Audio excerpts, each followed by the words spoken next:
Hello, everyone. Michael Jordan fans are the best. And today we're going to be talking about this subject that's come up over the last few years about how Kobe Bryant is not past LeBron James or how LeBron James passed Kobe Bryant in the GOAT debate. But first, let's welcome the panelists here. We've got Hoop God. How are you doing today, sir? Man, I'm doing great. I'm ready for an epilogue from last Sunday. It's imperative that we destroy these narratives. You look like Black Noir from The Boys. Hey, AOH, you inspire me, man, with the shades. I'm like, hey, I got to get right. I have a hard enough time seeing here. It looks even darker there. Can you see anything? We've got Steam Engine out in the woods. How are you today, sir? I'm well. I am awake, finally. Ready to get into it. We've got Robin, Sports and Fitness Rants. How are you today, sir? You guys know the deal, baby. You know the deal. Shout out to everybody in the chat, man. Once again, man, I am glad to be back with another Sunday live stream, man. Shout out to everybody on the panel. You guys know the deal. Let's roll. We've got AOH. How are you today, sir? Good morning. Good morning. I always follow Robin. No matter how energetic I try to be, it sounds ridiculous. We've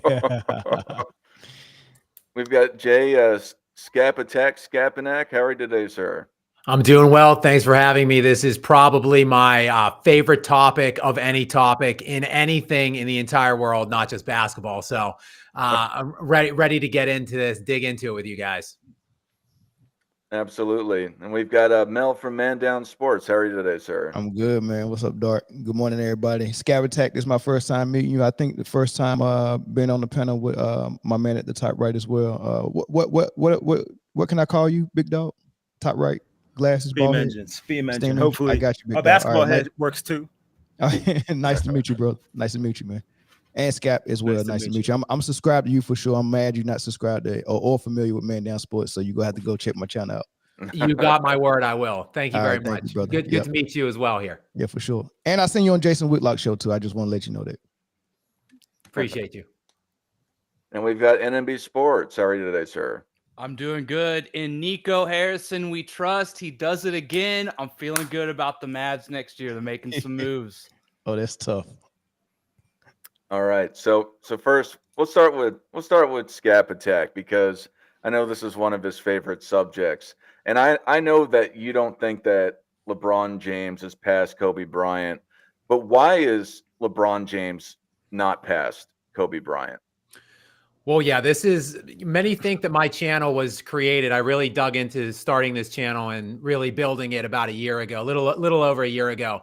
And many think that I'm a LeBron hater, and that's where the primary amount of my content derives from. Not true. Actually, my strongest basketball take and my most passionate opinion has to do with Kobe and kind of as it pertains in a way to LeBron as well.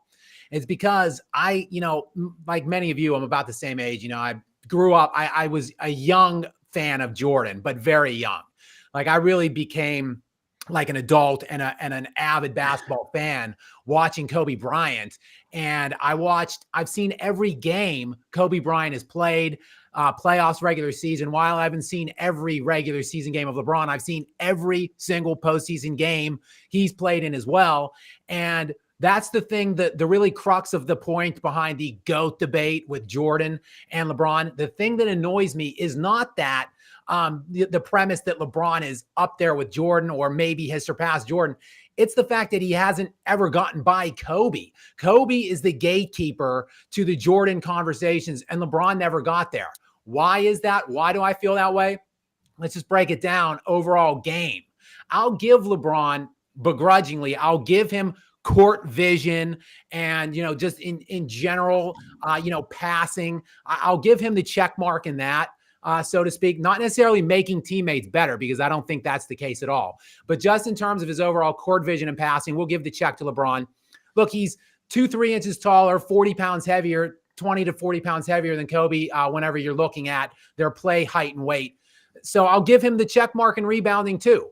In terms of scoring, Kobe Bryant is arguably the greatest scorer in NBA history. I put him right up there with Will Chamberlain and Michael Jordan. To me, that's the gold standard, those three guys. And if you want to, expand beyond those three, I would look for maybe a guy like Kevin Durant, arguably above a LeBron James. I don't know. I think it's because of the counting stats and this obsession that the media has geared towards LeBron's longevity and tried to shine the light on, all of his counting metrics, that he somehow is lumped in this one of the best scorers ever. I don't view LeBron under that premise at all. So I give Kobe the check mark. Absolutely, definitively, offensively. Defensively, you can say maybe a toss-up, but I say Kobe Bryant has, he's tied with Michael Jordan, Kevin Garnett, and Gary Payton with 9 All-NBA first-team defensive selections. That's the most in NBA history. At the very least, they're equivalent defenders. I give Kobe the check in on-ball defense. So, look, Kobe's a better scorer by far to me. He's a better defender, and he won more championships in fewer time with less help against more challenging opponents. For those reasons, unequivocally, Kobe Bryant goes above LeBron James in my book. Mel, what do you got to say about all this? Yeah, so LeBron never passed Kobe. LeBron never passed a couple of guys, even after Kobe. So the way I look at it, if I'm grading a basketball player, I'm grading them on how much basketball they mastered, right? How good did you get as a player? How many holes or how many flaws do you have in your game? Kobe has less flaws, less holes in his game, and he mastered more basketball than LeBron did. So, if you look at it like martial arts, and I'm trying to get to a black belt degree, I'm trying to rise all the way up. There's certain things that I have to master. I have to be able to break the board. I have to be able to do this. I have to do that. Like, I'm mastering so many different things and techniques in order for me to achieve all the way up to black belt status, right? And LeBron is still trying to achieve things. He still can't shoot free throws. He still can't play efficient. He still can't play really good without the ball. He needs the ball. In order for him to start this offense, he needs a high screen and roll to be this man. Like, he can't use just his skill and technique, something that he worked on in the gym, to beat one defender without a screen. He needs a screen to initiate all his offense. He's always looking for a mismatch off that screen. Can I bring a big man up here and get him in a screen and roll action and get a switch and take advantage of him? But Kobe and Mike, that's quite simply, I got so much in my arsenal. If I got a bigger guy on me, I got something I can use on every area on the court. If I got a smaller guy on me, I got something I can use against him on every area of the court. But for LeBron, it's always high screen and roll for him to get an advantage, right? He needs shooters, because if the paint not wide open for him, his offense is almost dead, right? So he had to have the paint wide open. Point guards can't play point guard with him. So if I'm a great point guard like Rondo, I got to figure out how to play off the ball and catch and shoot for LeBron, because he can't play off the ball. If I play against with a good post player like Shaq or Kevin Love or Chris Bosh, they got to learn how to become 3-point shooters, or they can't play with me. Ben Wallace and Shaq look horrible playing with LeBron James. So the way his game is, his flaws, in order for you not to see them, you have to have perfect teammates around him that specialize in his flaws. I have to have shooters. I have to have this and that. It's just too much that you have to have. And that shows you how much he's lacking and how much he's leaving to be desired. And Kobe don't have all that. So it's simple for me. I don't go into all that resume stuff. Of course, that counts when you're actually making a greatest of all time list. But if I'm just grading a player, Kobe grades way higher than LeBron James. So LeBron never passed Kobe as a player. So I don't know why he's trying to go and use the backdoor approach by saying, let me beef my resume up. Therefore, you have to say I'm past Kobe. But he's not past Kobe at all. All right, Nick, what do you got to say? Yeah, a lot of good points. I was going to echo something that Scap said about, I started my channel just making edits. Like, I just kind of got bored over COVID and was just wanting to make some sports videos, right? And then kind of got drug into this whole the MJ and LeBron thing. Not that I'm complaining, but kind of same thing. I didn't really plan on being on camera as much as I have been. I really just wanted to make videos and kind of just leave it at that, right? So I agree with this whole. I'm just a Mavs fan, and I'm kind of now entrenched in this thing as well. I kind of wanted to go back something Gilbert said that bugged me and kind of I think is one of the main reasons we're talking about this, right? He said there was MJ and then all the way down, he said there was a huge gap between second and third, and he had LeBron over Kobe, right? And I kind of brought this up in my debate with Hoop God about Kobe, and it is the Kobe curse, right? And this is a compliment. You know, he is the closest thing we've seen to Jordan. And I think we haven't really fully appreciated yet because he came back to back after Jordan. And I think in our minds, we just think there's no way someone could be as good as Kobe has been compared to someone like Jordan, you know, literally coming in off the tail end of Jordan's career, right? For his second three-peat in Chicago, right? And so for me, for you to say LeBron is better than Kobe, right? But you think Jordan is so much better than everyone else. Those two things didn't really line up to me, correct? If Kobe is the closest thing we've seen to Jordan, but you think there's this huge gap and you put LeBron somewhere over Kobe in there, I just don't think that logic adds up, right? If MJ is your status quo of the GOAT, for which I think all of us on here agree, you have to admit Kobe filled those shoes pretty well, stylistically, mentally, right? He really does check off a lot of the things that if you were going to recreate Jordan, Kobe did a pretty damn good job, right? And so for him to put LeBron over Kobe just didn't sit right with me in the way that he explained it, because Kobe is, you know, pretty close to Jordan in terms of just the whole career and what he's achieved. And again, the skill set and the mentality. He just has the curse of never quite being quite as good as Jordan. So he lives in his shadow a little bit, but in such a good way. And he came so close that it's a compliment, right? That's kind of what I want to say. So that's kind of what I wanted to start with, is the way that Gilbert said there was this huge gap, but yet LeBron's over Kobe. Well, to me, Kobe is about the best mold we've seen of Jordan, right? So that logically just didn't make sense. That's the main point I wanted to start with personally. All right, real fast. We got a super chat came in from Gary, and I believe that Sports and Fitness Rants, you have your monetization back, correct? Oh no, You're muted. You're muted. Oh yeah, well, you know, we'll see what happens. You know, YouTube controls these things. But once again, I'm not in it for the money, so it doesn't matter. Yeah, give it I to me. believe this is. I think you said. I thought you said that you got it back today. I'm supposed to today, yes.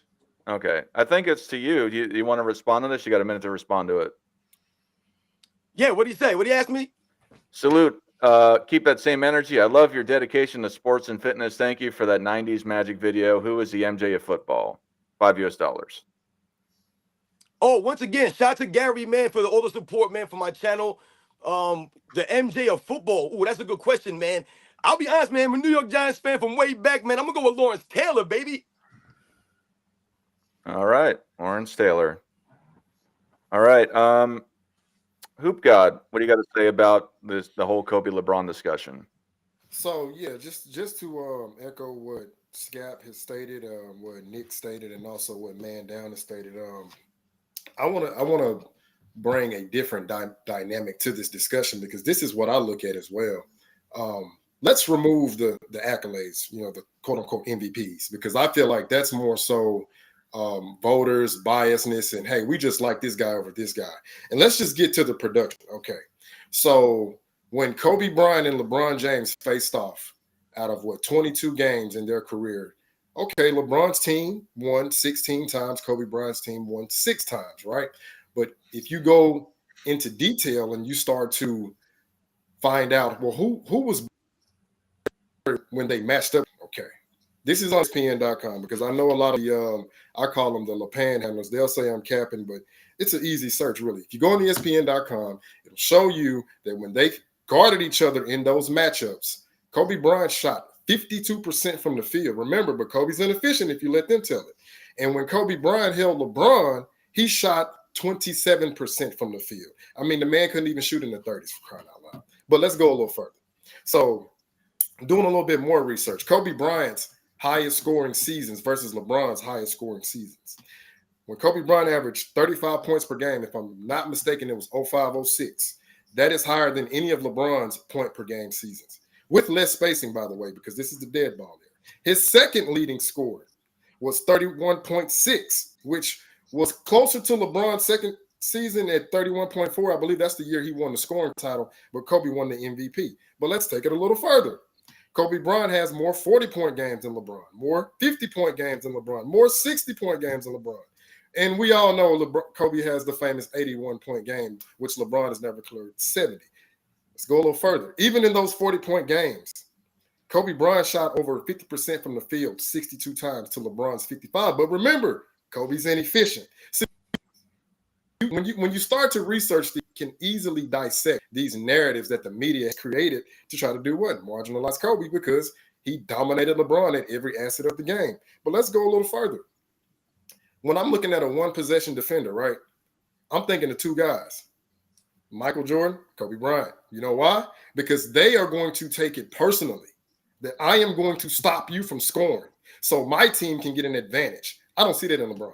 Even when we go to the finals, he couldn't guard Tony Parker, couldn't guard Jason Terry, couldn't guard Kawhi Leonard. This is before Kawhi Leonard even emerged to be as great as he is now. He couldn't even guard Kevin Durant. When they beat them in 2012, Kevin Durant still averaged over 30 and shot over 50% from the field. 2015, he couldn't guard Andre Iguodala. Again, with the Golden State Warriors, he ran from Kevin Durant when he hit that pull-up three in transition in game 3. You would never see Michael Jordan or Kobe Bryant do anything remotely close to that, okay? Because what's the old saying? My man down here, man down sports, hand down, man down. But, hey, if you hit the shot, that's just better offense. But the fact that you don't even go out there and try to contest him, that shows me psychologically you're weak. Mentally, you're weak. I don't need a guy like that on my team. I mean, I'm just being honest. But let's move on to the Olympics. Oh, I'm sorry. Hoop God, we're gonna move on. We got some super chats. So real fast, we got from the Fam God, we got $199 US. Love Scap Attack, goated content. Real fast, if you want to address that, Jay, I want to address for anybody that's new to the channel, please say that who you're super chatting to, because I can't see from my end who you're super chatting. So I've seen another one that came in that didn't say who it was to. But Jay, do you want to address this at all, or? Yeah, just thank you so much for the support. Like I said, I started my channel about a year ago, and the views and subscribers are what they are. But the actual support, engagement, and interaction that I get on the channel is just blows my mind. You know, how many comments and stuff I get on it. And I love to jump in the comments. So, I just really thank you so much, guys, if you're on here, and I appreciate all of your support. We got another one from Liquid Swords. Poor Bronny got his dad's brick jeans. Steam Engine, do you want to address that real fast before I don't know who it went to, so we'll do that. And then you can go and do, well, actually, there's some more that came in real fast, but do you want to address this real fast? Yeah. I don't quite feel bad for Bronny yet, but it's getting there. 2 for 9 off his first clip. He looked, I mean, what the hell am I going to say? My fat ass is in this basement in my tent with sneakers talking, but he looks like a basketball player, and he's set up for failure. It's hard to watch, but I'd like to see him like come out and like openly denounce, not denounce like wanting to be like his dad, but like letting people know he's his own person. And then maybe he has a shot, but other than that, nah, dude's probably going to average maybe 34% from the field, maybe 8 points a game. But the Sports Center ticker will always say, like 0 turnovers or 30 minutes played, whatever makes it look good, Absolutely. We got another super chat from Gary for AOH. It says, salute AOH, you're single-handedly changing narrative day by day. Never let the fro go. Who would like to be the face of today? Who would you like to be the face of today's NBA? Thank you. Yeah, I work on it. Those videos with visual evidence take a while, so I'm glad people like you watch them and appreciate them. No, man, I look good. I will never get rid of this. Man, we've talked about the face thing on here a few times. And it's really sad to say that I can't claim to be excited about anyone becoming the next face. There isn't, even if you're a skilled player, there just isn't anybody that I'm like, wow, you check all the boxes for me, and you should definitely take the lead. And I admittedly don't watch many Spurs games. People say pretty nice things about Wemby. He is a freak at what he's able to do at his size, and he seems pretty great on camera. But I don't know if that's enough to be the face. What? No, it's Soup God. Oh, okay. Yeah, if Luka didn't sort of look like LeBron in his whining, and everybody who criticizes Luka for the crying, I'm not going to defend it, but it's not on LeBron's level. Do not pretend like it's on LeBron's level. But yeah, sorry. My answer is that I'm not inspired by any potential faces, and maybe that's why we've lingered for so long, or maybe the NBA is spending so much time marketing a dying star of LeBron James that we aren't looking at who the next face should be. All right. We got another super chat from John Choi. Just said it's complete crap for $5 US. I don't know where it went to. There's That's another some Scap one. stuff right there. Yeah, that's probably me. Oh, okay. And then for there's another one for from Gary, $5 US. Salute, Scap. Thank you for coming back. You know I love your work and rock with your channel heavy. If LeBron was drafted in '84, how would his career go? Yeah, I mean, look, LeBron, and I don't want to, usurp any more time than I already have, but I did just want to piggyback just a couple things I heard. The 40, 50, 60 point games. I mean, that's a great metric in really, it's a great case study in, elite high level ability of scoring. And Kobe, again, is top 3 in all of those. And it's not even close, by the way, with LeBron and Kobe in respect to those 40, 50, and 60 point games. I mean, I think Kobe has like 122 40-point games. LeBron has like 77. It's 25 50-point games for Kobe to 14 for LeBron, I think. And then 6 60-point games for Kobe to 1 for LeBron. And look, this is LeBron playing much longer than Kobe at a much healthier level. And then segueing into this generation, this era that we're in, like post 2013, where like pace and scoring are on the absolute uptick. It's unbelievable. Like these last 2 seasons, this year and last, mirrored the 60s in terms of pace and scoring. The NBA Kobe lived in for his entire 20-year career was like in the mid to upper 90s. And yet he still is like top 3 all time in 40, 50, 60 point games. Kobe was a high level scorer, an endless bag. Kobe had the biggest bag in NBA history, in my humble opinion. LeBron's bag is minuscule. It's tiny. And had he been drafted in 1984 and come up in that slugfest, in the deep, now the defense really didn't start ratcheting up till like the 92, 93 season, but still, had LeBron played in that, and really LeBron's go-to move is put his head down and just ram people underneath the basket and try to get layups and dunks or get to the free throw line. Yeah, that wasn't really working necessarily in the late 80s and early into the mid 90s and upper 90s. So, I mean, look, LeBron, he's an athletic specimen. He takes care of his body, allegedly maybe a little too much care to his body, if you believe the smoke behind the several legitimate looking steroid allegations surrounding him. But just the freak athlete that he is, and the meticulous care that he takes of himself. Look, he would be a legitimate NBA player, if not like an upper tier NBA player, one of the 10 best players maybe in that era had he played, maybe, I don't know, 10 to 15 to 20. But I mean, would he have succeeded at the level that he did today, where the NBA essentially is completely like built for his success? I don't think so. And this is my final point on this. One quick final point. There wasn't the player movement that there was now back then. So LeBron would have been stuck basically wherever he got drafted. And as we know, the only reason he won anything is because he just jumps from one ready-made championship team after the next. I just want to thank Mark Law and Skeezy F Baby, I believe, for some of these super chats. We're going to go on the Speed Engine, though. Speed Engine, what you got to? What's your takes on all of this Kobe versus LeBron stuff? It's tough to follow Scap because he has numbers and I just have opinions, but I do think it's a little bit different.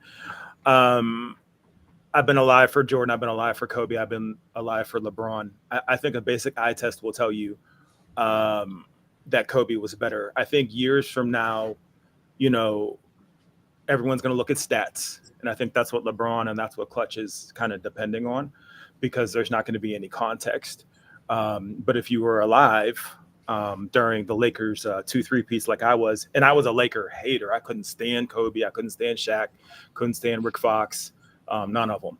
And I still remember to this day Mike Bibby getting up with a bloody nose talking about he fouled Kobe. And that was the Tim Donaghy series. So, like I said, couldn't stand the Lakers back in the day. But, you know, even when you compare the two, you see the work that Kobe puts in, or you saw the work that Kobe put in. And this is pre-social media. You didn't hear about it. You weren't told about it. You just saw the impact. I think LeBron's the exact opposite. We're consistently told what he does. And I think that's to overcompensate for the fact that he is on steroids. The idea that LeBron is more often compared to Magic than he is Jordan, I think that in a way is a cop out to kind of give him a little bit of grace to say he doesn't need to be like Jordan because he's more like Magic. And I find that that's more of a, let's give him a little bit of a pass. At Kobe's height, the entire NBA kind of wasn't really messing with him from a marketing standpoint. I mean, he was dealing with the rape allegations. He was dealing with the beef with him and Shaq. And even with all of that, his greatness still kind of rose above. You compare that to LeBron, who has an entire league going for him, and he's still out here trying to convince people that he's, the GOAT. Also, Kobe's sneakers still sell way more than LeBron's, and he's been gone how long? I think that's a real world, testament to popularity, to greatness. All right, real fast. We got a couple more super chats that came in from Tyler Dunn. Thank you for the statement. It's for Scap Attack. And we got another one here. I don't know what this is, but 899 INR. I don't know what that translates to in US dollars, but it's red, so I think it's a lot. It boggles my mind that this dude does not have a pull-up jumper and pays his minions to say he is clutch. No sane player would drive for the last shot of the game. Scap and AOH, please respond. If you want to respond first, AOH, and then Scap. Yeah, that's a great point. Being afraid to take an open jumper and prefer to go to the lane. Yeah, he doesn't have that go-to game-winning shot. If anything, that's quite the testament against LeBron James. Especially with the amount of time that he's had. How many times did we see Jordan or Kobe come back from the offseason with a new weapon, and LeBron comes back with new excuses? He doesn't find a way to overcome any area that he needed to overcome, other than having the fan base and the media say, well, it's okay because let's forgive him because. That's not inspiring. It's disgusting. It's the basis of my hate for LeBron James, and pays his minions. Good Lord, it's not even, there's freaking proof of it. It's not even a hypothesis that this is happening. It's an ongoing campaign. There's an ongoing funding behind pushing the idea of LeBron James. And even before we had confirmation of that, you could just tell by the way these guys are talking. I mean, anyone intelligent, whether you like LeBron James or not, you're like, okay, enough. You guys are just talking nonsense. So anyway, that's my super chat response.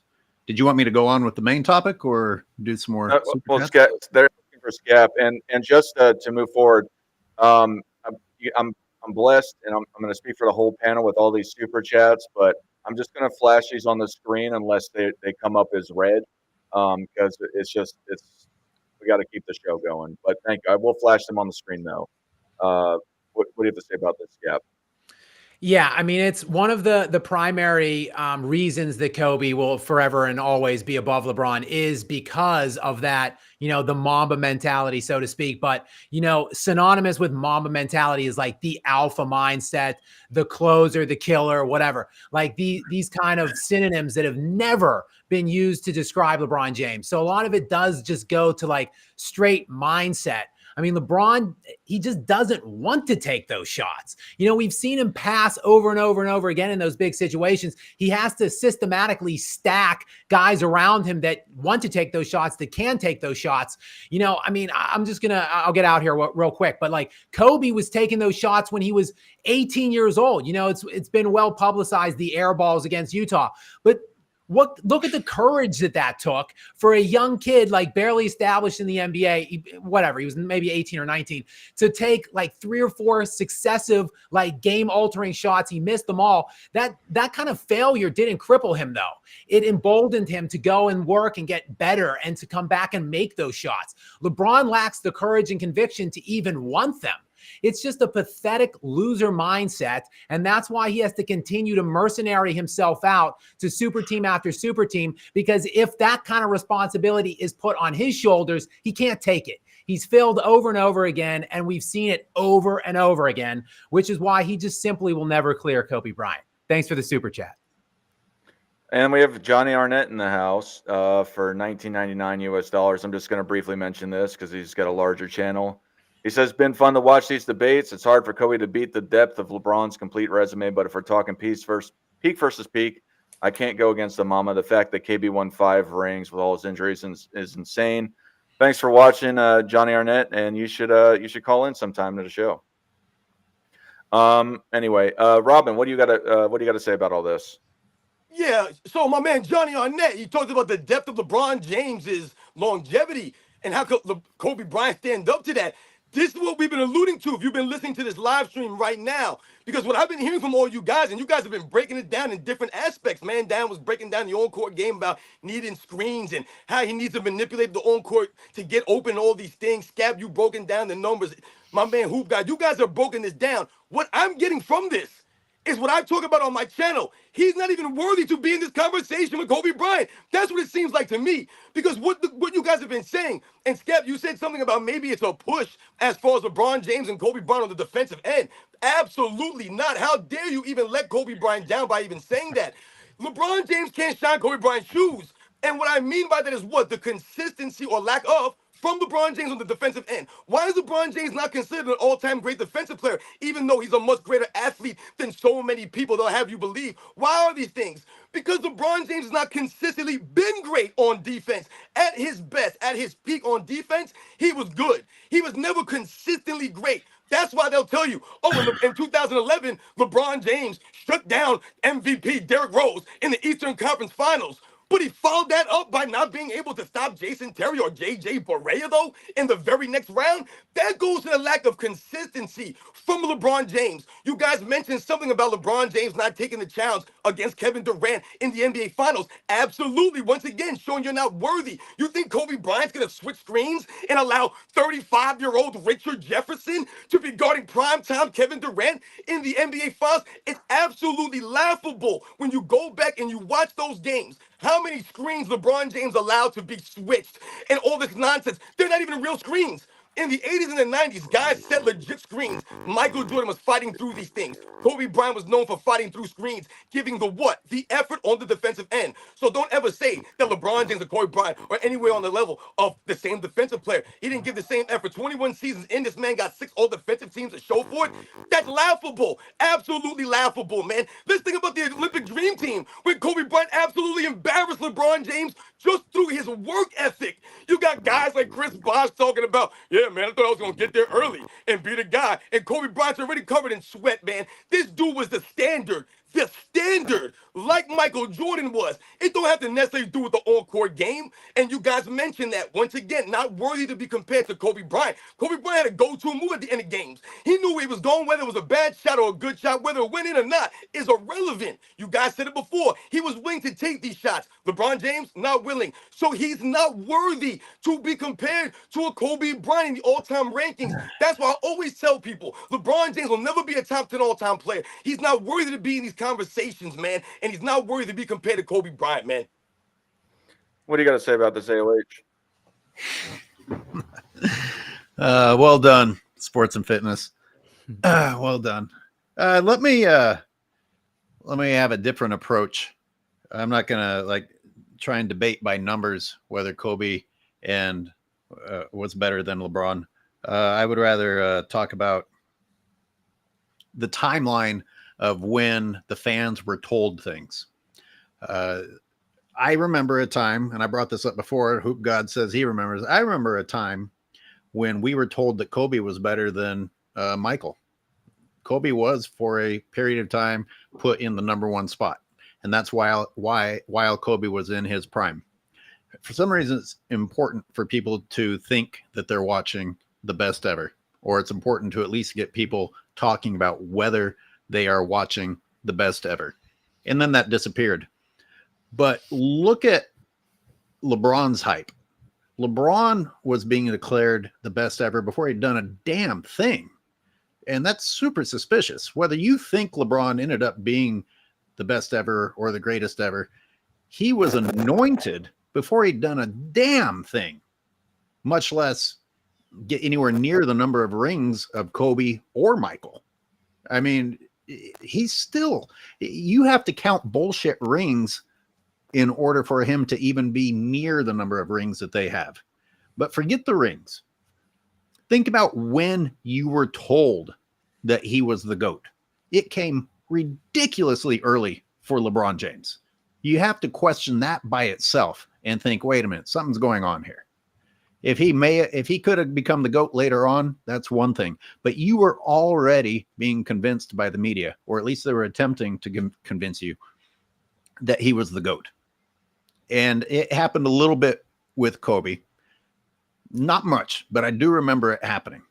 And I just was amazed at how quickly Kobe was shoved from that position in order to start talking about the next guy, which makes you think, well, this is just about talking about who the next GOAT might be rather than actually dissecting who the real GOAT is.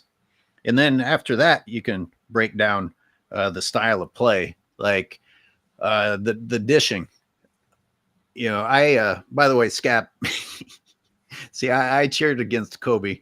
And regardless of the fact that I cheered against Kobe, you can still appreciate somebody's style of play. You know, I remember the air balls against Utah, and I was laughing and loving it because I didn't like that Kobe and Shaq and the Laker thing. And I tell you, I don't know if I commend taking all those shots, but I do commend not going down the path of Nick Anderson and just mentally being destroyed and never, ever being able to come back. You know, it does mean something to be the type of mentality to be able to come back and be like, nope, yeah, I messed up and I'm going to keep going. So I agree with that. And I commend that. And I've been thinking about this ever since I saw Daniel Gafford launched into temporary fame when the Mavericks were doing well. And you know what it looked like to me? It looked like LeBron James's career in Miami. You know, LeBron James catching alley-oops. LeBron James being the recipient of great opportunities. You know, you might as well put Daniel Gafford in the same conversation of greatness as LeBron James if you go back and you look at those Miami years. And anyway, let's move on. Last thing, wait, Scap, this is for Scap.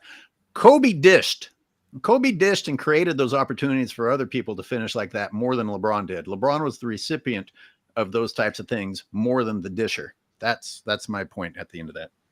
Yeah, real quick, I just want to respond to sports rants and fitness and AOH. I agree, sports rants and fitness about the defense. I think Kobe, of course, has the check mark over LeBron. I was trying to throw a bone to I thought, I'm kind of disappointed. All of us agree in this room that Kobe clears LeBron. I was setting my trap. I was setting the stage and trying to throw a bone to some kind of a LeBron supporter in here. Maybe and just give them something. Give them defense, give them assists, something. But no, everybody in here is sane, level-headed, and a rational basketball fan. Is it too late to get FYF Sports in here? Is it too late? No, he's scouting for the Suns. Apparently, I asked. He was supposed to do a debate, but he's scouting for the Phoenix Suns Suns this weekend. Because I don't know much about FYF, but I could tell by his anti-Kobe standpoints last week and the fact that he loves him some Scotty Pippen. I could tell that he's a Jordan hater, one, and secondly, a Kobe hater that has LeBron over Kobe. I could just tell. No.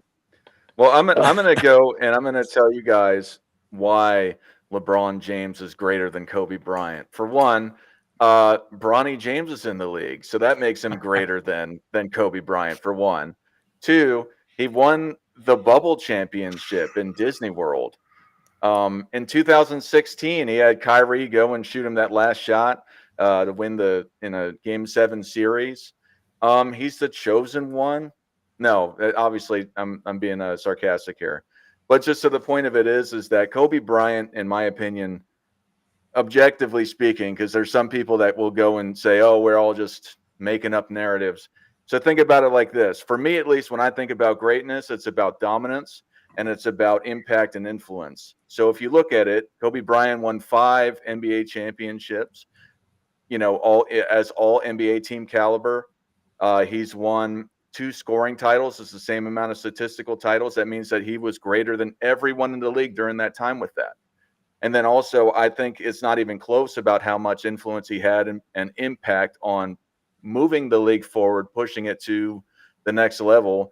And this is something that I just hold against LeBron in general. He was sandwiched in by Kobe Bryant and Steph Curry in respect to the marketing value of players in the league. To say that he was the most popular, it's all pushed by the media. It's not something that the people had at least what I've seen, people talk more about Kobe and Steph versus LeBron. I just don't even understand how a lot of these things go. And all you guys were talking about the stats, talking about the character, talking about the defense. I think it's all relevant in respect to how he's also better than LeBron James. But I think even when you use the word greater, it's not even close, in my opinion. You can argue the statistical dominance, but he's got one more championship as a leader of a team, and the impact and influence is night and day, in my opinion. I don't even think it's close. But moving on forward for this, Robin, what do you think is the most ridiculous reason why people put LeBron James over Kobe Bryant? Well, you're seeing a bunch of these reasons in the comment section right now. If you're reading the comment section, we got some goofs in here like we normally get. You know what's funny? As a lot of people say that we are talking nonsense or we're saying this or that, but the same people keep you keep coming back. You keep coming back. And you know why you keep coming back? Because we got the facts over here. Scap, you said something about, we all agreeing and things of that nature. But we ain't all agreeing in the comment section. And we are not all agreeing out here in the mainstream media and with these other larger YouTube platforms and some of these other clowns with their podcasts, these ex-NBA players, man. So we're fighting the uphill battle regardless, man. And with people like you and some of the other guys on this panel, man, with your followings, man, the people that you have subscribed to your channels, you're making a difference because, once again, what we're doing here is setting the record straight, man. It's very important that we not allow these people to do what? Rewrite their history. You know what's funny? I see some people in the comment section talking about stats. Some fool in there talking about, hey, if you ain't got 100% stats to back you up, then you ain't saying nothing.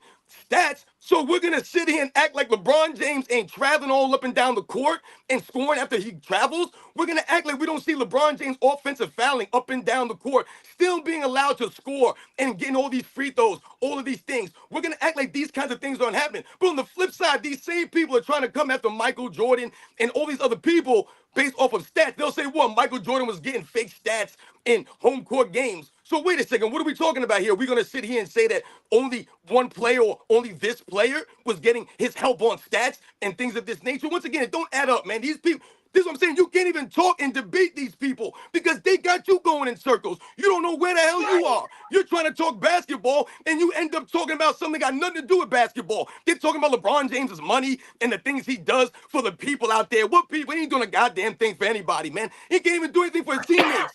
So it's laughable for me, man, when we're doing these things, man. And you think about something like the 2009 NBA playoffs, man, and everything that was leading up into the NBA finals that season, man. That's a microcosm for everything in LeBron James and Kobe Bryant's career, man.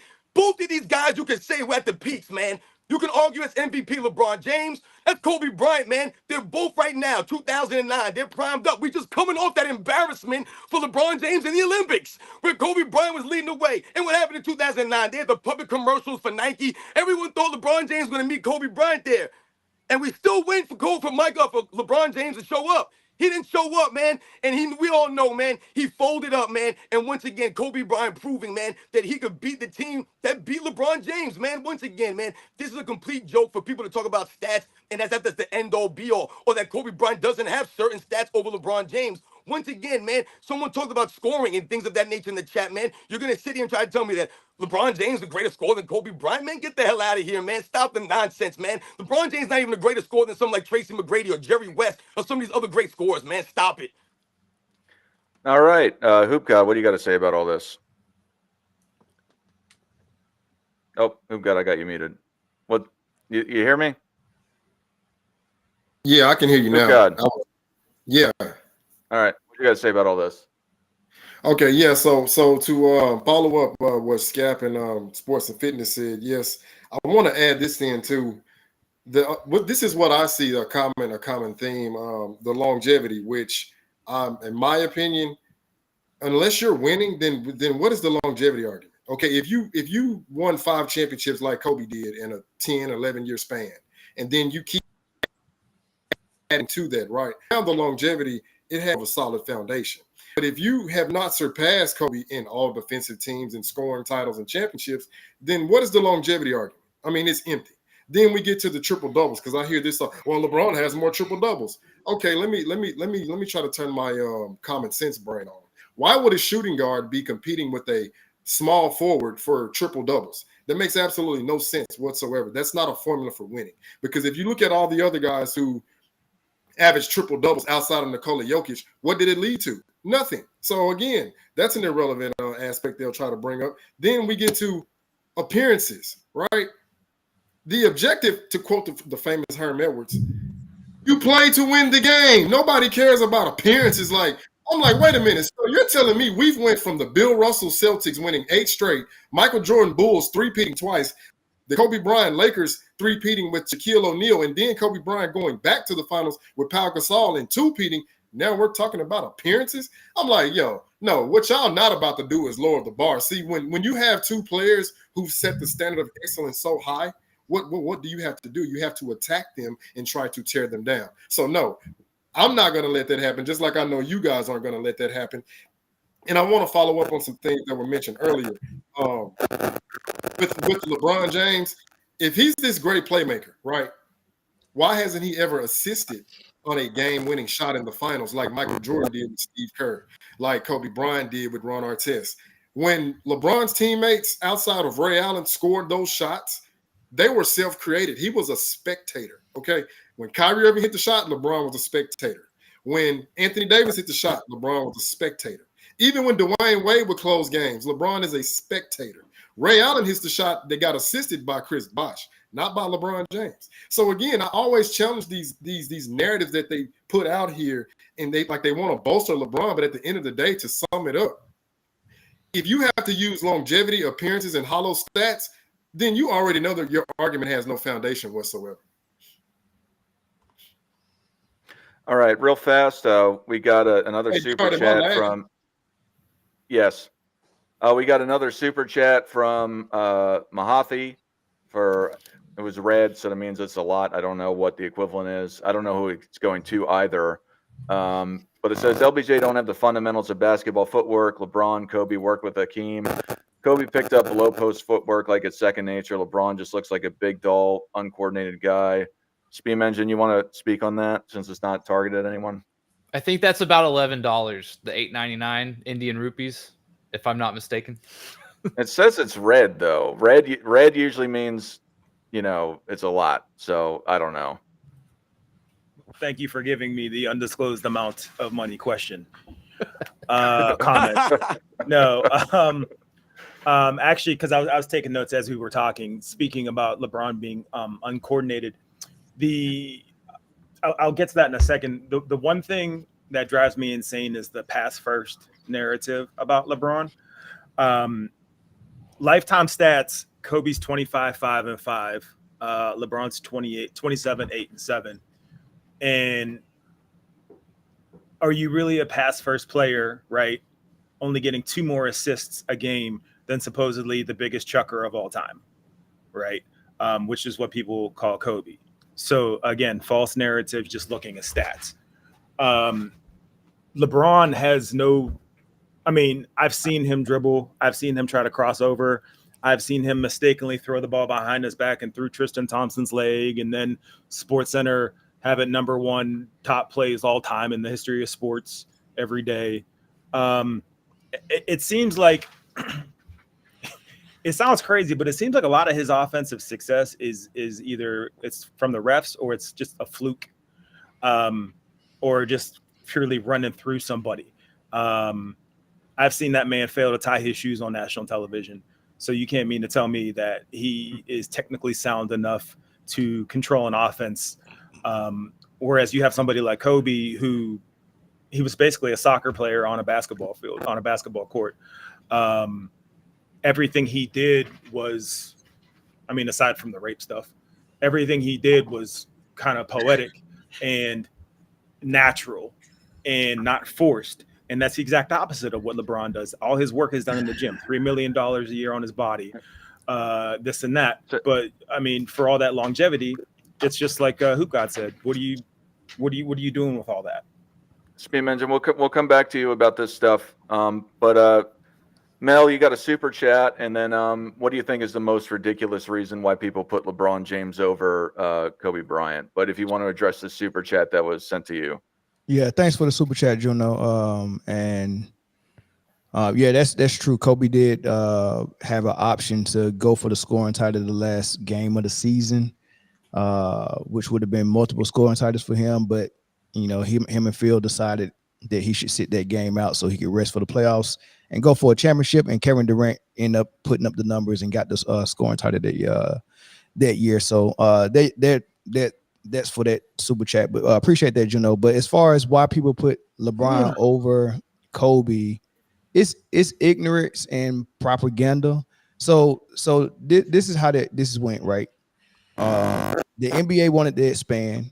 The NBA wanted to become global. They wanted all types of fans. And I think early on in the 90s, I think we had more of a core fan base of people that really love basketball. So the way we consumed basketball, the way we talked about it, it was really based on fundamentals, playing both ends of the court, winning, things of that nature, right?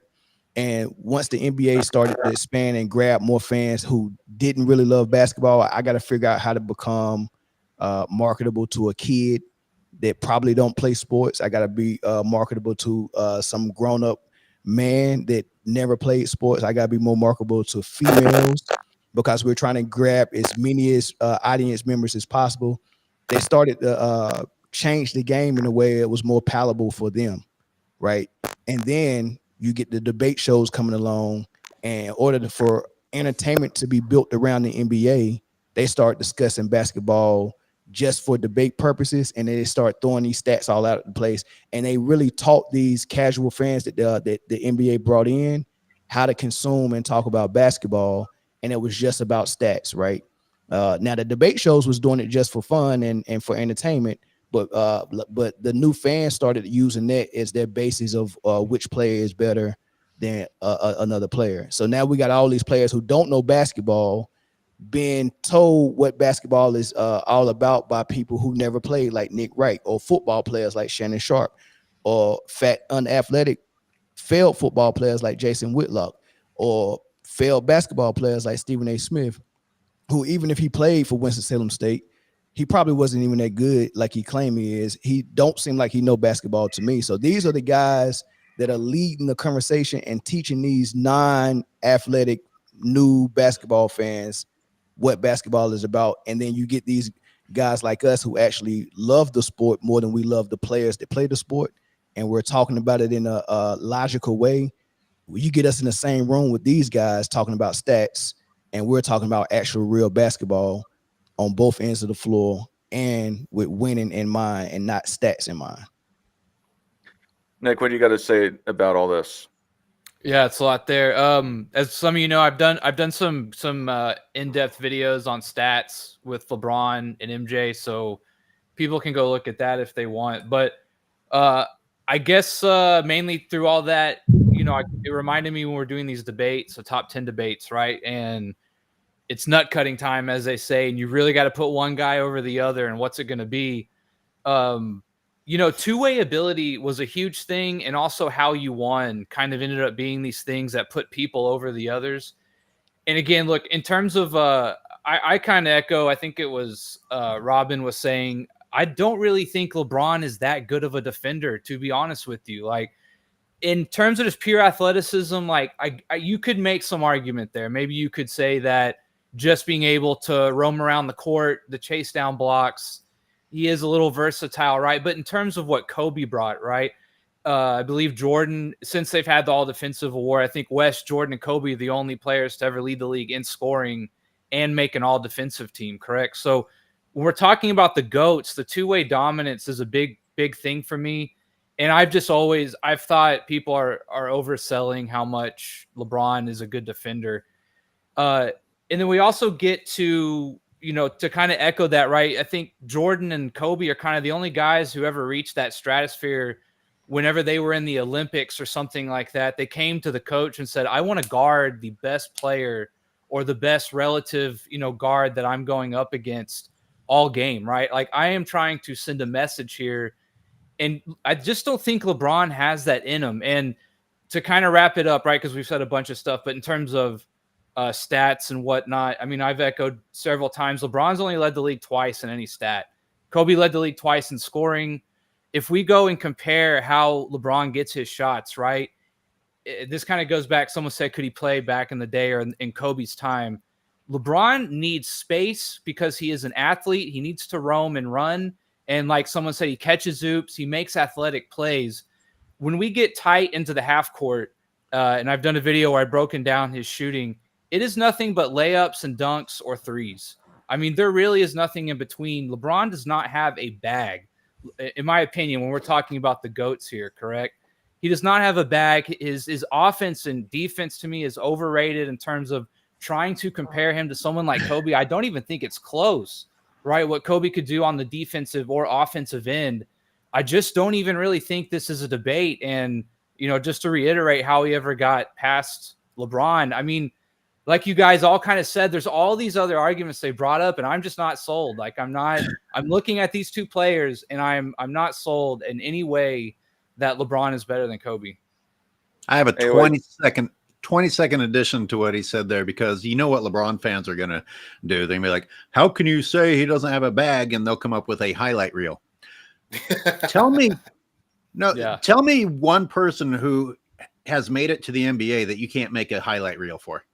I mean, these are NBA players. You're going to be able to find, well, I guess he's not quite there yet. You're going to be able to find them dunking, three-point shooting, mid-ranging, dishing. They're NBA players. Putting together a highlight reel, especially over a 21-year period, does not mean someone has a bag. All right. Is that all you had to say, AOH? I'm just adding on to that part of what Nick said. Oh, it's your turn. Oh, shit. Well, what's on my mind is FYF.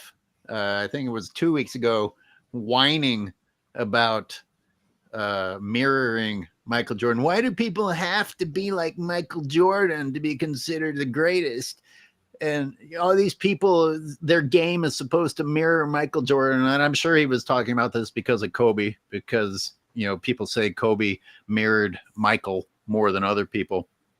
Well, first of all, I did have a counterpoint. I'm like, if anybody comes into the league and just blows our minds, even if they do it with their own style, then they blow our minds. If you can be the GOAT doing something different than Michael Jordan, then you did it. But also think about the other side. Why is Michael Jordan the GOAT? Because he was so complete. Why would players not aspire to be the most complete player? I mean, that's what made Michael Jordan great. What could you take away from it? That he wasn't tall, so he wasn't a center. He's not going to bring to the table what a Kareem or a Shaq or somebody like that does. But other than that, with his size, he scored in every way physically possible. And in fact, he did score down on the block. So I just think it's a really embarrassing, whiny argument to say that people shouldn't be measured by the greatest ever, and that it's unfair to think that they should resemble the greatest ever on their way to becoming the greatest ever. You'd have to bring something very, very unique to the table to have less of an overall game than Michael Jordan and still be able to be the greatest ever. How do you even achieve that if you don't have as many tools as Michael Jordan had? I agree 100%. Thank you. Speed Manager, what do you guys say? Is this in reference to the LeBron not needing a system? No. You're. Let me pull that down. No, what's the what's craziest thing Yeah, about the craziest, yeah, or what anyone else has said.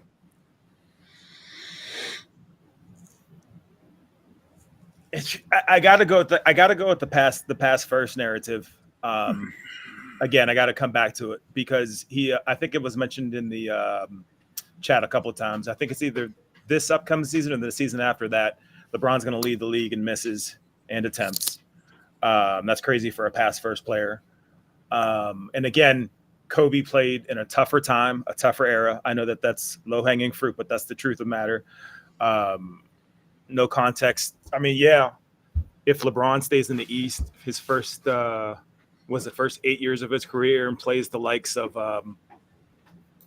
Oladipo, Paul George, David West, all those guys, like decent players, of course his stats are going to blow up. Again, that's low-hanging fruit, and nobody takes that into consideration because they don't have the eye test. They just go off of the numbers. So I think it's the pass first narrative, and I think it's only going to get worse because as we get further and further removed from these seasons, you're only going to see, like AUH said, highlights from LeBron, which is just the same thing over and over again. Just like when he won the slam dunk contest in high school, same dunk over and over and over again. But the hype was real, and and here we are, still being carried by it. All right, Excuse me. Jay, what do you got? Jay, what do you got to say about all this? Yeah, I'll talk as quickly as possible because there's a lot of things that annoy me. There's a lot of crazy things I think out there as to why many hoist LeBron over Kobe. Like first and foremost is the longevity BS that I just can't stomach it anymore. Like when, where, and how did we start using counting stats as the be all determinant? Like Elvin Hayes has more total rebounds, and more total points than Tim Duncan. Hayes averaged more rebounds and points per game than Tim Duncan. Like we've never heard that Elvin Hayes is a better player than Tim Duncan. Carmelo Anthony has a lot more points than Larry Bird. I never heard that conversation percolating around those two players in the NFL. If you want to go there, do you guys know that Joe Flacco has more career passing yards than Joe Montana? Like, it just doesn't make sense. Frank Gore has more rushing yards than Barry Sanders. Nowhere at any point in time have we been championing these like longevity counting metrics. It's about peak dominance, like at when you're at the top of your game. So that's first and foremost is the counting stats. Also, you can go to the per game stats. Someone mentioned it earlier. It's Kobe about 25, 5, and 5 per game. LeBron like 27, 7, and 7-ish per game. But all stats are not created equal. Again, look at the era-specific differential of the time that Kobe played versus the time that LeBron played. Yes, there was some overlap. But in that overlap, when LeBron was playing in the more stringent defensive era, his numbers weren't as good. He shot in the 40s, in like the 47% range. It was only in these last 10 to 12 years as, pacing and scoring started upticking. People stopped playing defense,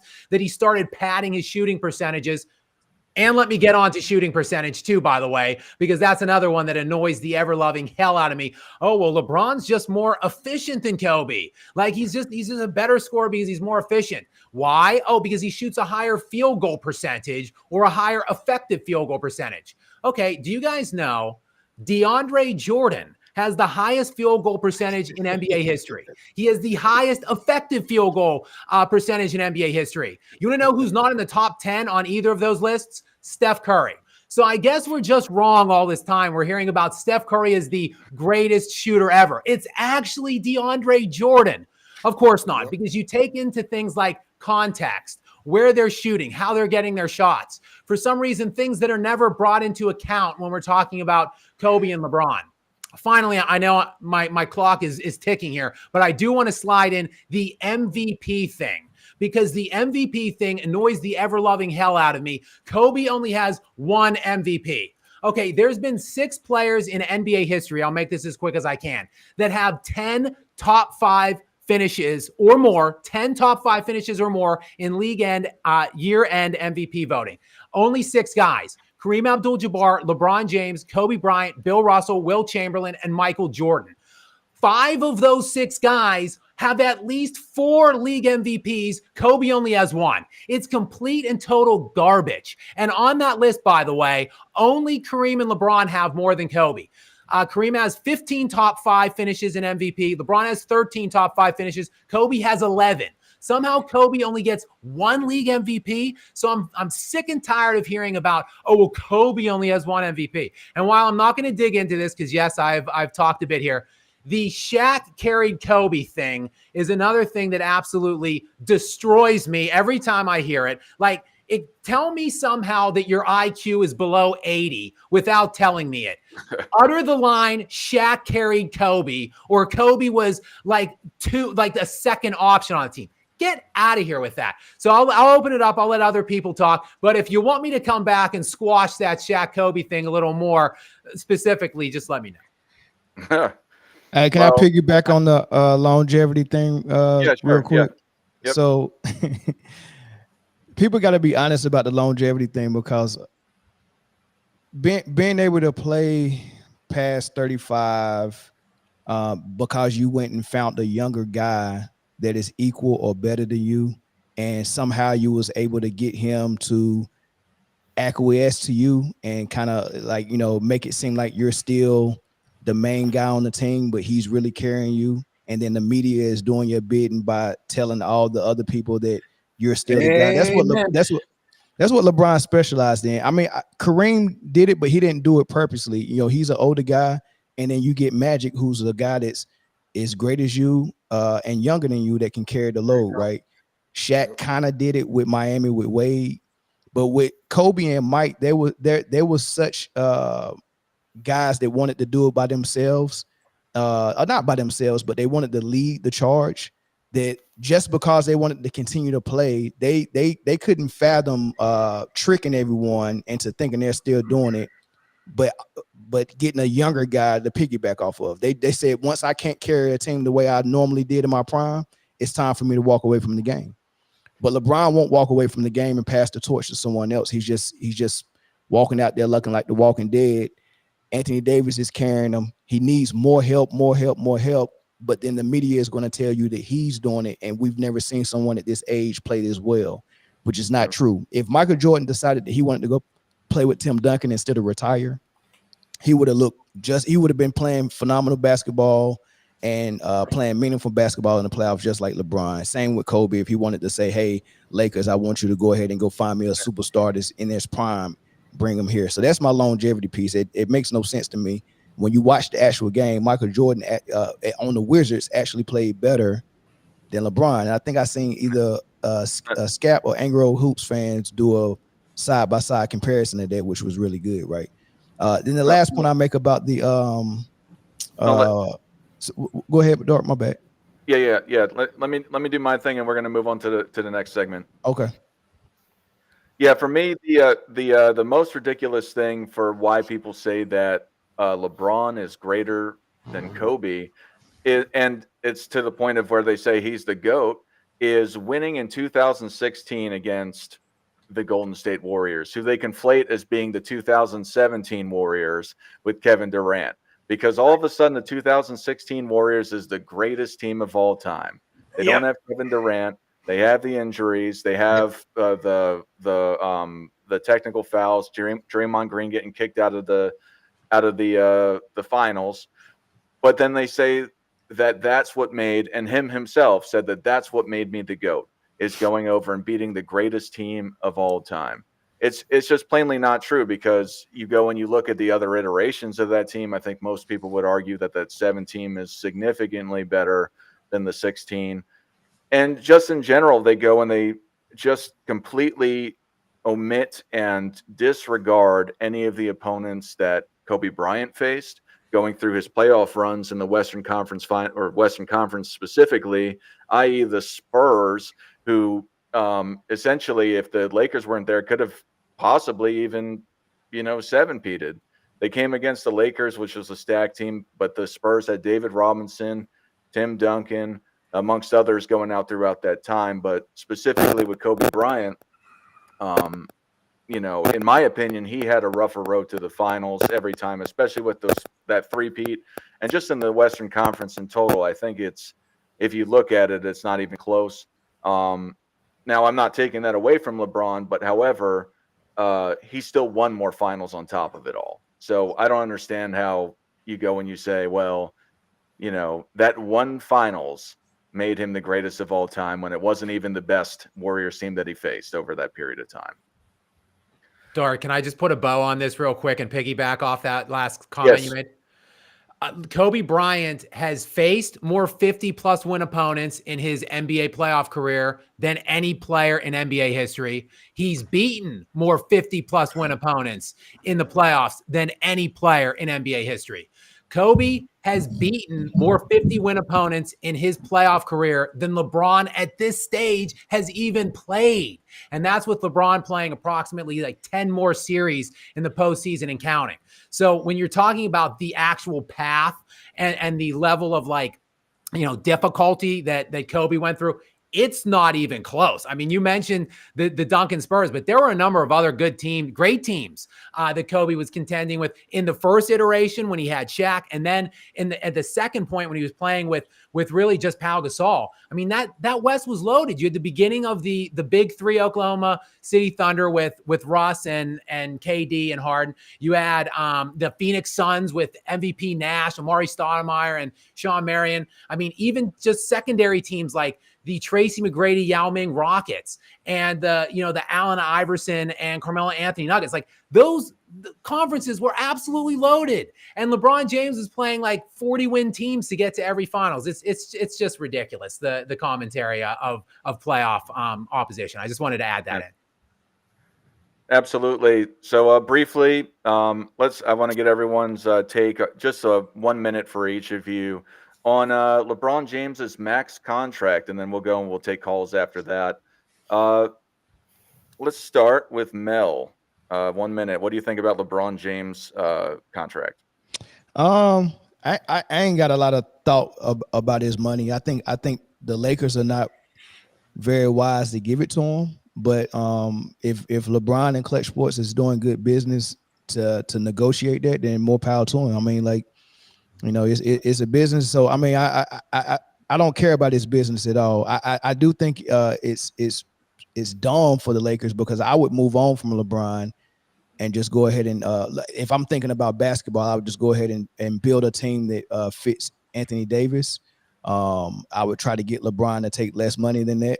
But I guess it makes sense to the Lakers. Maybe sometime, maybe they sat down and looked at it and was like, we're going to make that money back 10 times, right? With the Bronny propaganda and you playing with your son, and how many times, I mean, because the league is going to put them on TV for sure. So I guess it makes sense for the Lakers, but basketball wise, I probably wouldn't have done it. But anyway, what do you got to say? The most recent one in my mind is him being nice enough to take $1 million less after forcing them to pay him $49 million more than he's worth. And they did him the favor of paying his son, $1.7 million a year. So look, you already cost them an extra $1.7 million compared to the $1 million that you are so generously willing to give up to help the team. Yeah. I mean, I can Robin. Oh, yeah. Oh, okay. I thought you were done. I'm gonna cut myself. You could go on forever on that one. Hey, but AOH, Bronny took a pay cut from his NIL deal to take that 1.7 million. Man, and he did that. Well that deserved. because of he did that for his love of the Lakers franchise, right? And what he's gonna do for the franchise. Robin, what you got to say?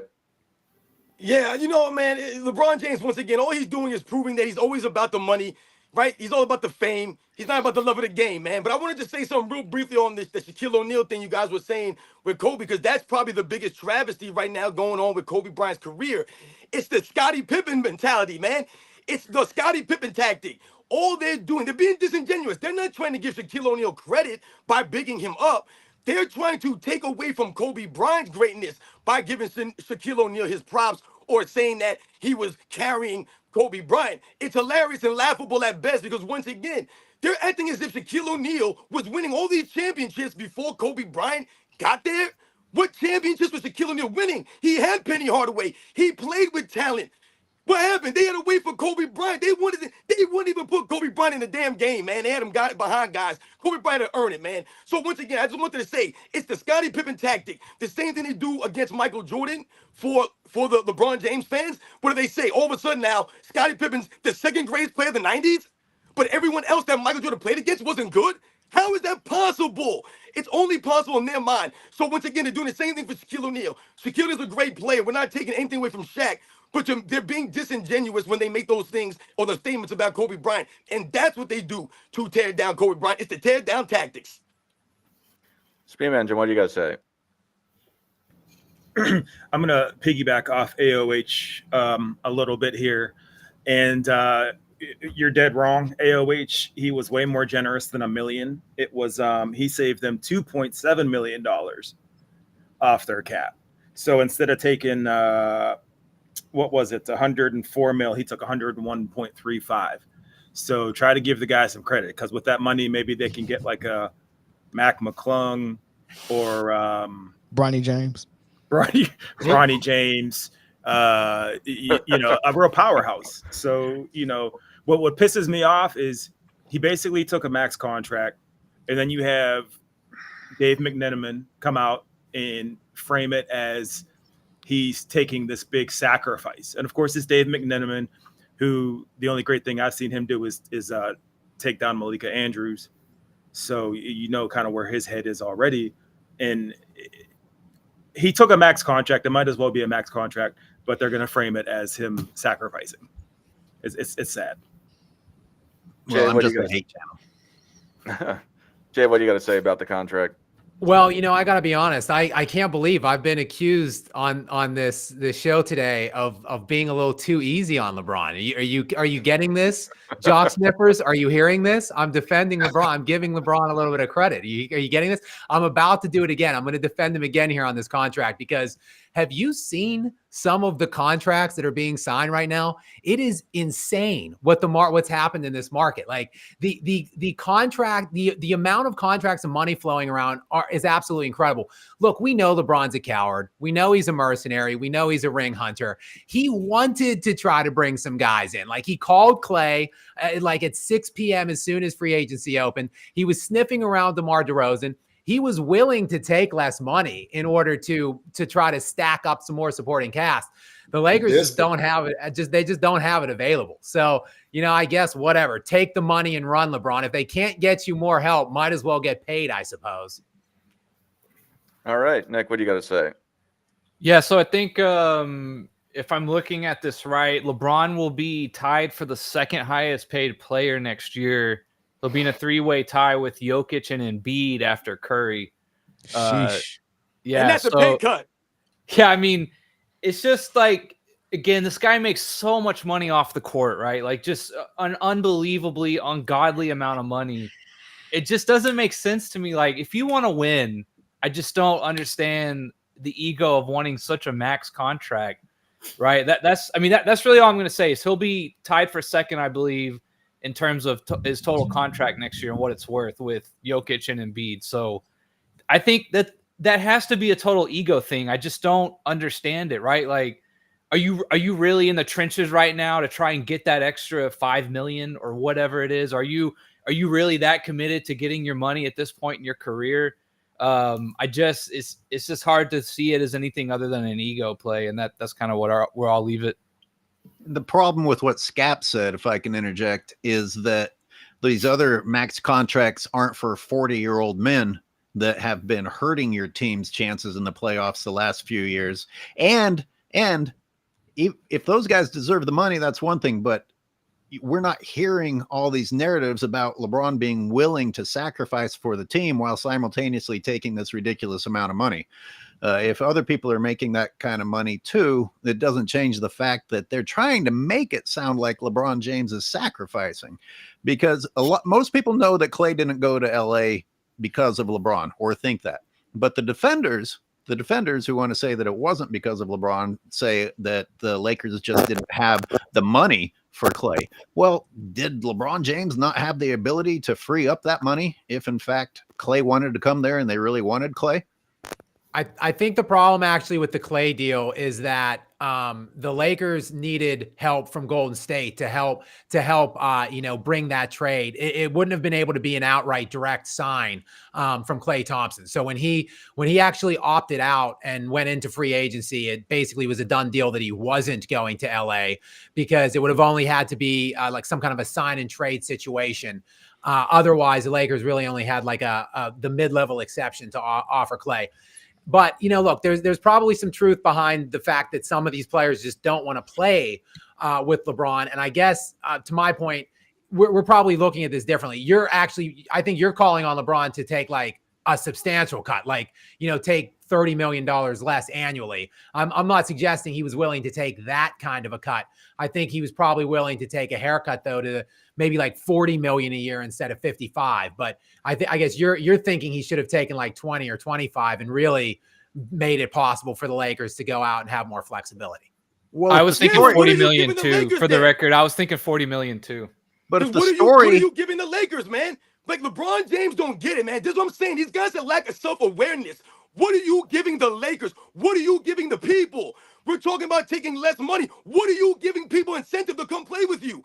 All these years, these other NBA players have witnessed the same thing that we're talking about on this panel. They're not blind. They see the people getting blamed for all this nonsense. Who wants to play with a guy who's not going to take any accountability, man? So you're not willing to take and play for free, damn it. You should be playing for the league minimum at your age, based off of your reputation and the fact that no one really wants to make it happen. You talk about the things with Klay Thompson and, the way they have to navigate these things. If they wanted to get the deal done, then guess what, Scap? The deal's getting done, man, because that's the way LeBron James has shown things have been doing. He got his son drafted to the freaking Lakers, man. These guys will do what they want to do. They got Anthony Davis to request a trade out of New Orleans to come save the day in LA. When people say that LeBron James saved the Lakers because Kobe Bryant ran them into the ground and they were terrible in Kobe's last couple of years. No, Anthony Davis saved LeBron James, man. The Lakers didn't need any saving because they were still respected as the Lakers. They're not respected as the Lakers anymore. Kobe Bryant's got murals all over the world. LeBron got one mural in LA and they vandalized it the same day. That goes to the level of respect that Kobe Bryant garnered and garnished from the people around the country and the world. That LeBron James, once again, told you, he's not worthy of that kind of respect. So the money he's not willing to take is on him because he's a fool for thinking he deserves max money or anywhere close to that. He should be doing the Michael Jordan, donating his money to a foundation or his school or whatever the hell he wants to donate it to, man. Trying to figure out how to make his sneakers more popular because he ain't showing the defensive effort on the court, man. So damn that man. Yeah, I'm sorry. Go ahead. Somebody came backstage, but I didn't drop the link. It says Pluto. I don't know if that's NNB, but I don't think so. So I don't know how that got out. Anyway, real fast, Hoop God, what do you have to say about the max contract? Yeah, so I'm gonna be brief, so I may go over, but I wanted to come back to something that I think Scap and Sports and Fitness had mentioned earlier. Now, I was looking, just doing a little bit of researching, and the thing with Shaq, right? Shaq was the most dominant player. So for chat, listen to me again. Shaq was the most dominant player, okay? But in my estimation and what I'm seeing, Kobe was the more effective player. Here's why.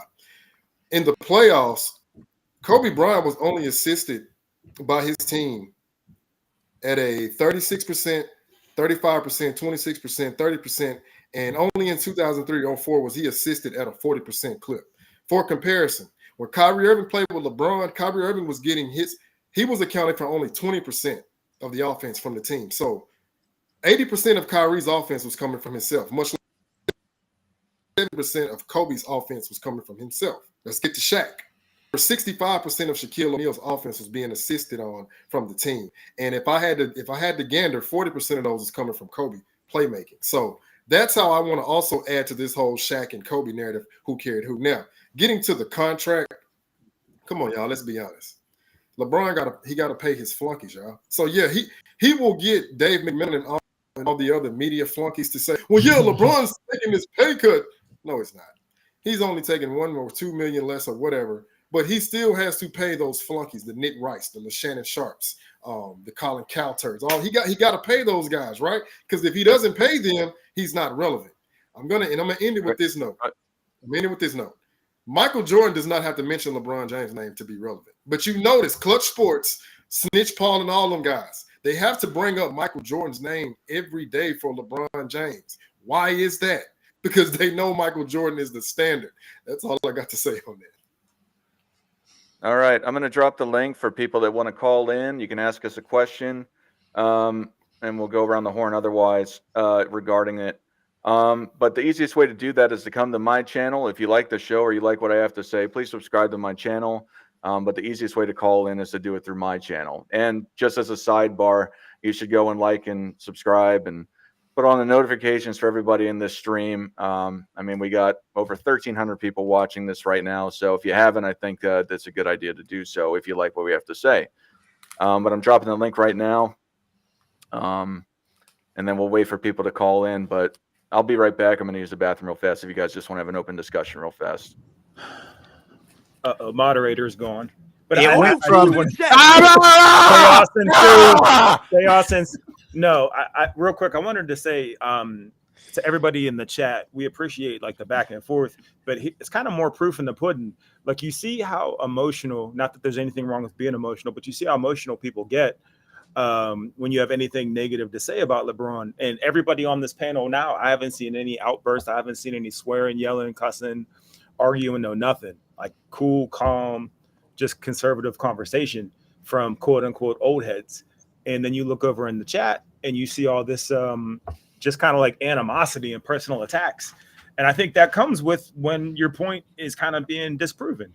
You know, I don't see too much logic over there, just a bunch of anger. There's literally 1,300 of you. Go ahead. You know what it is? Their genes are too tight.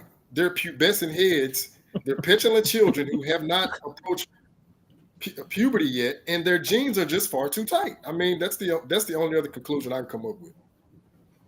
That's a good one. Yeah, I think I hate to boil things down. Just if we're having an open conversation, I hate to boil things down to just eye test. I hate that because there at some point in some stage going back into history was a time where you couldn't personally see or watch or experience. So, but I think there's something to it that the vast majority of people that have watched both Kobe and LeBron just pick Kobe. And the vast amount of players that went against both pick Kobe.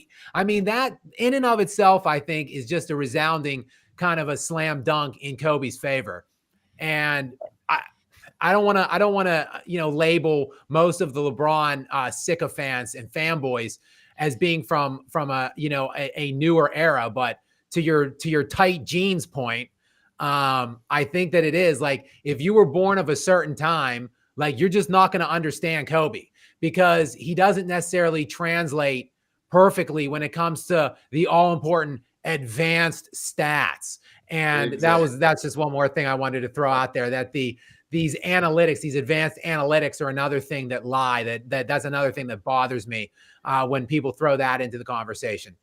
Advanced stats, it bothered me, period, because you don't even have to watch the games to judge a player off advanced stats. Like you could literally never seen a basketball game and just Google stats and do what Nick Wright does and try to determine who the better player is. So all right, real fast for the people that are trying to join the room. There's only so much backstage. That's not it's already full, so that's not what you're not able to join because of that. But we got Mr. Moss here. Do you have a question for somebody? You got a minute to ask your question, and then they'll answer it. Salute, fellas, man. Can you guys hear me? Yes. Yep. All right, hey man. I appreciate the show, man. This is it's good to hear you guys talk real NBA basketball, make great points. You guys don't lie to the people. It's not a question, it's more so a statement. I was turned off immediately after the 07 and 2011 finals with LeBron James. I've never seen a star player of that caliber fold under pressure, average 2 points in the fourth quarter versus Dallas Mavericks. You allowed Jason Terry off the bench to outscore you and talk mess to you. You allowed JJ Barrera.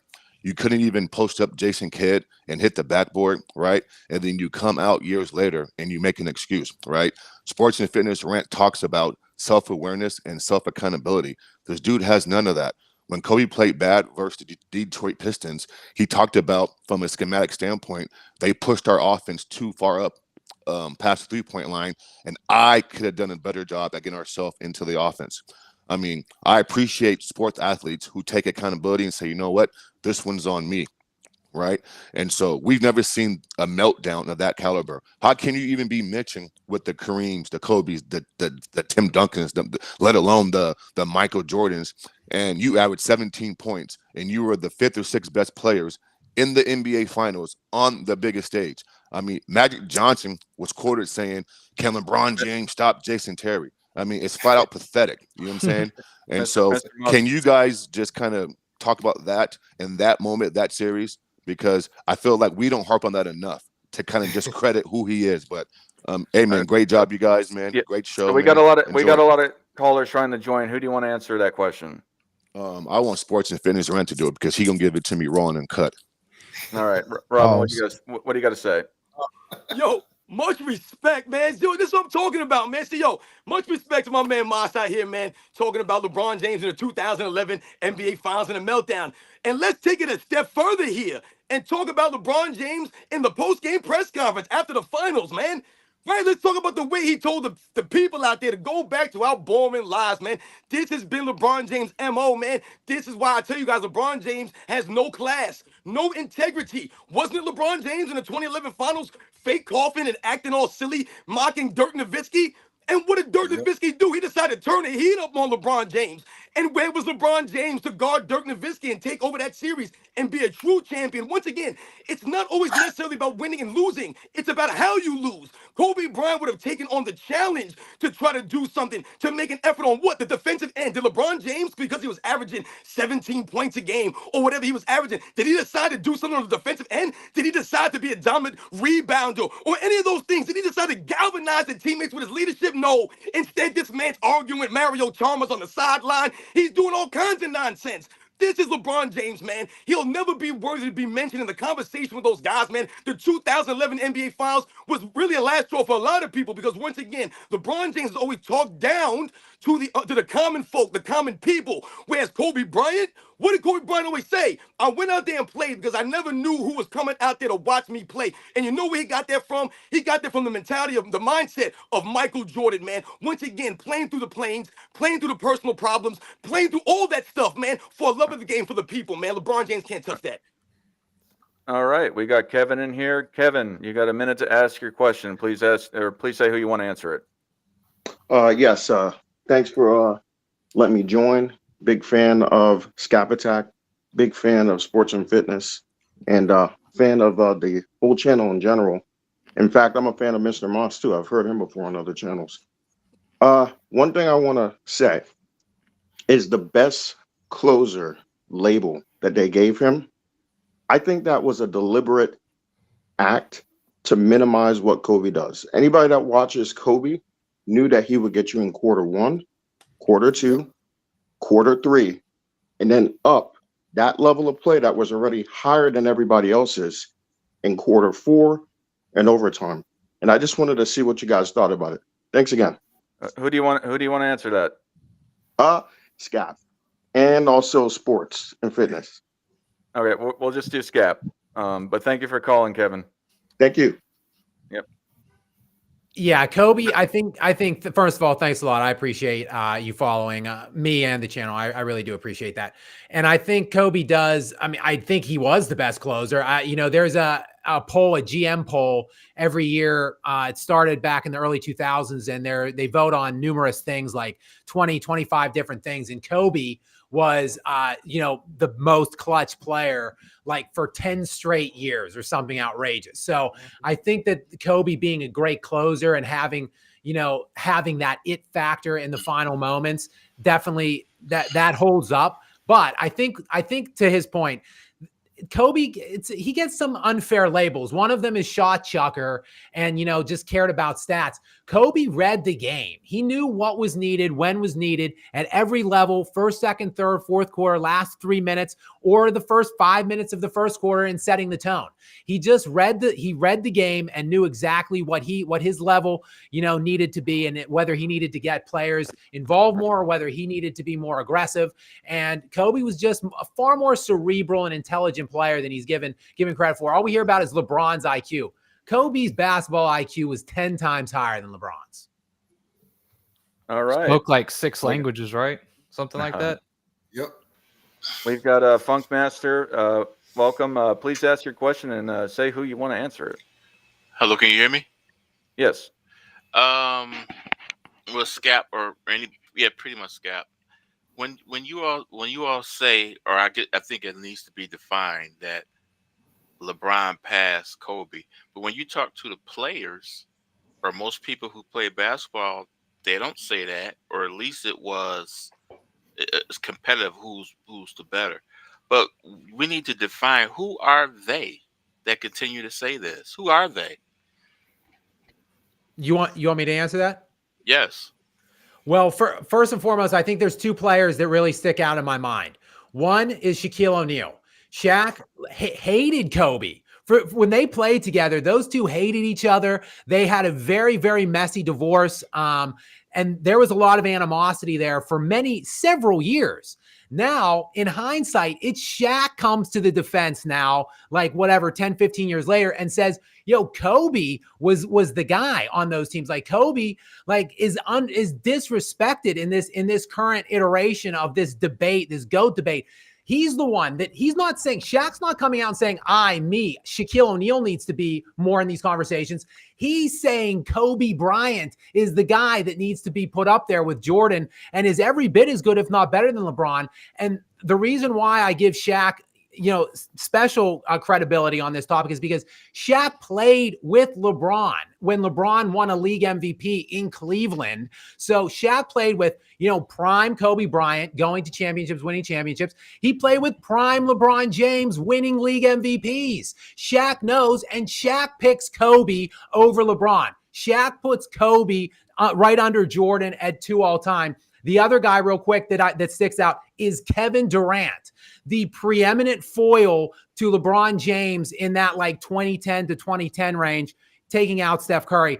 But from an individual standpoint, KD and LeBron, KD played LeBron in 3 NBA finals. KD's got Kobe at 2 all time. And if you see Kevin Durant talk about it, he doesn't even put Kobe at 2. He says it's Jordan, Kobe, right up here. They're just 1A and 1B. So those are 2 pretty prominent examples of players that put Kobe above LeBron.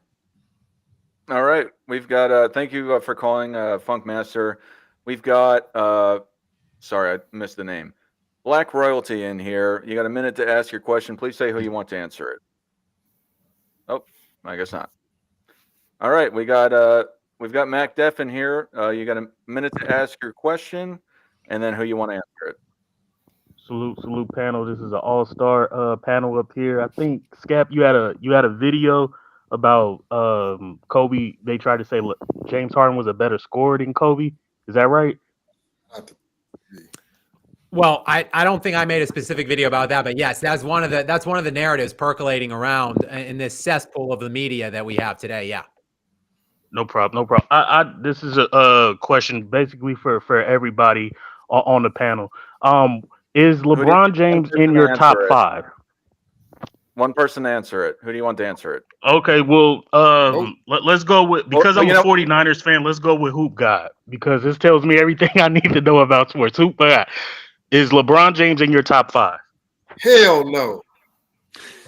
Okay, now Well, why? just answer why. Yeah. LeBron is not in my top 5. I mean, there's numerous reasons, but no, a king cannot leave his kingdom and still want to be in that class. Because you look at the other guys, they didn't leave their kingdom. So no, I can go on, but I'm gonna keep it short because I know his other callers wait. Hell no, no flopping, no. All right. Thank you for calling, Mac Def. We got Ace Sturdy in the background. You've got a minute to ask your question, sir, and who you want to answer it. Hey, salute everybody. First of all, I want to give a quick shout out to Rex, a valuable panel, a former panelist. Unfortunately, he wasn't here on this stream, but that's a guy who, when I listen to this stream, listen to this channel, he actually knows basketball. But nevertheless, my only question and challenge to Mel is when you say LeBron needs 3-point shooting to be highly effective, right? Then a guy like myself who's a actual student of the game, I go back and I go to 2020 and I realize that Lakers team wasn't a good 3-point shooting team, and yet he led the league in assists by averaging nearly 25 points with a team that was bad 3-point shooting. But like, can you elaborate on how he needs 3-point shooting around him to be effective? And I got one more statement after that, just a statement. Yeah, because his offense is predicated around a spread floor, having at least 3 shooters space the floor for him, and a screen setter to set his screen. A lot of times that screen setter is a 3-point shooter like Bosh or Kevin Love as well. But he, I mean, just like Harden and his offense in Houston, just like Westbrook and OKC, just like Luka in Dallas, that's the offense they run. Spread the floor. I need to get this my best player the ball in his hand, middle of the floor, high screen roll, and he needs to come down hill with a head full of steam, try to get to the hole, or use his secondary gift, which is his passing, to find the open shooter. That's their offense, and that's what he strives at. Without that 3-point shooting, he had to play more of a conventional or traditional style of basketball, which he doesn't. He don't have those skills and attributes to flourish like he wants to in those. Like, he's not gonna kill in the mid-range game. He's not going to kill in the post. He's not going to kill without the ball. So he can still be good and still be great, but he won't be that much effective. But yeah, for him to be able to do it and win in the bubble with that team he still had some shooting around. He still had Caldwell Pope. He still had Avery Bradley for most of the season until the bubble started. He still had all that stuff, and he had a lot of advantages with size as well. Dwight Howard, JaVale McGee, Anthony Davis. And Anthony Davis played lights out as well. So I mean, he had damn near a super team on that. So yeah, when you stack your squad, that also hides your deficiencies as well. But he mostly hides it by having that floor spread. Hey, man down, let me add real quick to your question. No, man down is correct because AD went 50, 40, 90. Matter of fact, he went 57, 43, 91 in those 2020 finals. So what man down said is correct. And that's not something that's not something that we made up. You listen to ESPN, and every single season they're talking about changing the roster to spread the floor for LeBron James. I mean, LeBron apologists are saying this. There's no argument to be made against the fact that they're doing everything they can to make the floor more wide open for LeBron James's opportunities. All right, we've got Vish Takes in here. Welcome. You've got a minute to ask your question. Please say who you want to answer it. Hey, how are y'all doing? Hello. Can you hear me? Hi, how you doing? Doing good. Not bad, not bad. I guess I don't have a question, but I guess I just want to have a statement to say, and then either like Scap or AOH, and y'all could answer. I feel like LeBron and Shaq, they're both like some of the most overrated superstars in NBA history, and that they both are like similar in some ways. Like they both have a 4-ring count, right?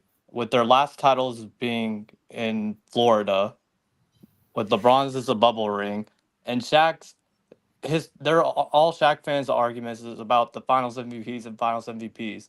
But when it comes down to Miami, not only did like Wade win the Finals MVP, but it was like an absolute landslide. Wade averaged almost 35 points in the NBA Finals in '06, to Shaq being the third leading scorer, averaging 13 points.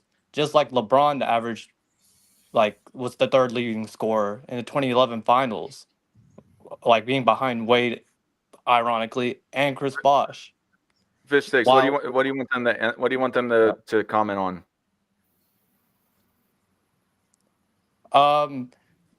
just like what do y'all think about that? Overrated. Are they overrated? Is he one of the Yeah, most That's a slap overrated? in the face to Shaq. Yeah, let's let AOH answer this because Scap's had a few of them already so far. As someone who cheered against the Lakers during that time period, Shaq was horrifying. He was an unfair advantage. I mean, was he better than Kobe? I'm not arguing that, but my God, you don't bring your game plan against how to stop Shaq and you're completely effed, and then you're effed anyway. And I always thought that Shaq got some help from the refs. Some people will argue the opposite, that they got away with fouling him. I didn't really see it that way, but man, Shaq was agile and he looked like a dinosaur amongst humans out there. He had that side, and he's not like today's big men that want to pussyfoot around in the paint. He will crush your skull with the dunk after he gets through the double team. That guy was horrifying. I hated the fact that the Lakers had him. Now, Shaq obviously had some poor work ethic, and when he was dancing around the NBA at the end, he was not the same guy. But I've seen some highlights from his time in Miami. You have a guy that size, and people today have guys on their teams that they will justify just for being able to clog up the paint or be an intimidating presence. Even when Shaq was not himself, he still had that. All right.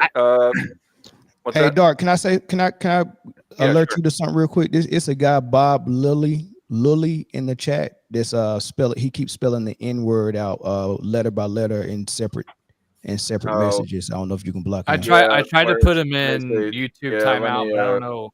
Let I don't me. know if I have the right to do Okay. that. Yeah, I'm gonna block him because I F that guy. Anyway, thank you for letting me know. I didn't see that. Yeah, for sure. Okay, I thought you were gonna comment on this. We've got Black Royalty here. Welcome. You got a minute to ask your question, and please, or not. All right. I've dropped the. It seems like some of these people got connection issues. I saw Ticket TV trying to get in. Yeah, I saw. Well, I saw that he was in here. I didn't see him say he was trying to get in here. He said it was full. Oh yeah. What up, Yeah, fellas? you know, it's What's up? it's Yo, what yeah. up? Sorry, man. But we got Buki Allen here. Buki, you got a question. No, I was just saying the times Kobe destroyed the Spurs over his career, LeBron has it. They exposed his weakness. You can't go under the screen on Kobe Bryant, man. It's a joke. They gave LeBron wide open jumpers. LeBron never beat the Spurs in his prime. He had to go to a super team to beat an old Tim Duncan. So Hey, it is what it is. It is. Okay, Kobe clears LeBron.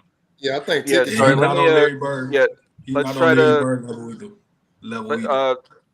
Word. That's all I want to say. Yep. We're gonna try.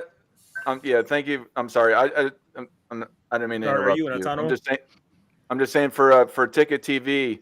If you're not Ticket TV, please let him on after this. So please, because he is a high profile person. Oh, here's another one. Oh God. Okay. Sorry. I see something else popping up here. They're blocked too. The freaks are coming out, man. That's what happens when you set the record straight. Hey, sports and fitness, you don't woke them up, man. Them zombies coming. Yo, I'm saying, man, we making noise right now, man. They hear us. Yeah, I see. Yep. I seen We it. got, They gonna take it right there, man. They Hey, hit me up and told me y'all was cooking. what's hey, that? Ticket. What's going on, man? What's up? What's up? How you doing, man? Yo, All right. Ticket, much respect, man. Yeah. Hey, what's Hey, up? look, if y'all didn't see Ticket call Bronny's game yesterday, man, y'all need to go listen to it, man. I was crying. I was on the highway driving home. I couldn't watch the game, so I'm listening to Ticket, and he's giving me the play-by-play. And he stopped it in the fourth quarter. He didn't even want to see no more, man. That jump was hilarious, man. But Yeah, yeah, man. good Much, stuff, much Ticket. respect to all y'all, man, for telling the truth, man. You know, they trying to flood the media out with guys who are gonna lie and rewrite history, you know. And so when you got people that actually speaking the truth on these issues and actually, you know, grew up and you know, lived through the Kobe Bryant era, lived through the LeBron James era. A lot of you guys, some of you guys lived through the Michael Jordan era. You can't lie to us and tell us we seeing stuff that we didn't see with our own eyes. Yeah, Yeah. you can fool these young guys. So a lot of these guys y'all gonna get this arguing with you guys. They kids, man. They're 23, 24, 25. And then if they're over that age, then they pretty much are compromised, man. They bought and paid for it. They probably on the payroll. They saying the stuff they're saying. Yeah, I find it funny that some people will go and they'll just constantly be saying these things, and I just think a lot of their reasoning is just it's unfounded, and especially the older guys, like you're saying, like the kids. I get that because that's their guy because they watched him or whatever, but I don't. A lot of the older guys, I just don't understand how they found how he's greater than Mike or Kobe or a lot of people. It's a lot more that go into the debate than just see. They want to just think, oh, longevity or this, that, and the third. It's a lot more that goes into that debate when you're talking about the GOAT, even when you're talking about Kobe and LeBron James. It's a lot of things that we grew up and we saw that we lived through that we understand because we lived through both Kobe and LeBron James. So it's things that we saw, adversities we saw Kobe Bryant overcome and go through that we saw LeBron James run from, hide from, duck from, stack the deck against. You understand? When Kobe Bryant, he's going to run through that brick wall. LeBron James is going to find a way to try to get a ladder to go over. He's going to try to find an easy route to get around that adversity. And see, a lot of these kids, they don't really respect that because they don't understand that. They've been taught and raised in a different era where the era we live in now is not about hard work no more. It's about handouts. What you see with Bronny James right now, a handout. That's why when he gets on the stage that he's on right now, he gets exposed the way he's getting exposed. And then these guys will turn around and call you haters. But we all got two eyes. We all understand what we're watching, what we're seeing. We understand that when LeBron James goes to the first NBA Finals and the way he played in the first NBA Finals, they lost that because of him, because of his play, because he didn't play just normal LeBron James basketball that he had played all throughout that season and all throughout the playoffs up until that point. But they make excuses, the same excuses they would never make for a guy like Kobe Bryant. But then they'll say, oh, you know, well, Kobe had Shaq. But these guys they fail to realize that Shaq had bomb squads before he played with Kobe Bryant. Shaq had Penny Hardaway in his prime. Shaq had Nick Anderson. He had shooters. He had all kinds of, he had Horace Grant. He had power forwards. He had a whole stacked team and couldn't get the deal done. He got destroyed in the NBA Finals by Hakeem and those guys. Then you look at it and you go to, okay, he goes to the Lakers. Well, Kobe Bryant was on the bench those early years. Guess what? The Lakers were still winning 60 games. Why he didn't win a championship with Eddie Jones and Nick Van Exel and all those guys? Those guys were all-stars on the team that year. They was winning 60 games.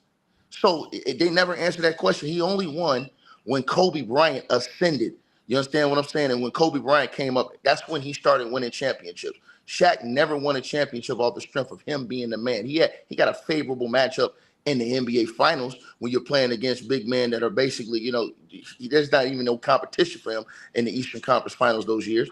But Kobe Bryant was taking on all the he was slaying all the giants, going through the Western Conference, going all the way up to the NBA Finals. And then you follow the game plan of what Phil Jackson said. Look, we're gonna go to the mismatch. Shaq has the mismatch easily in the NBA Finals. We going through him.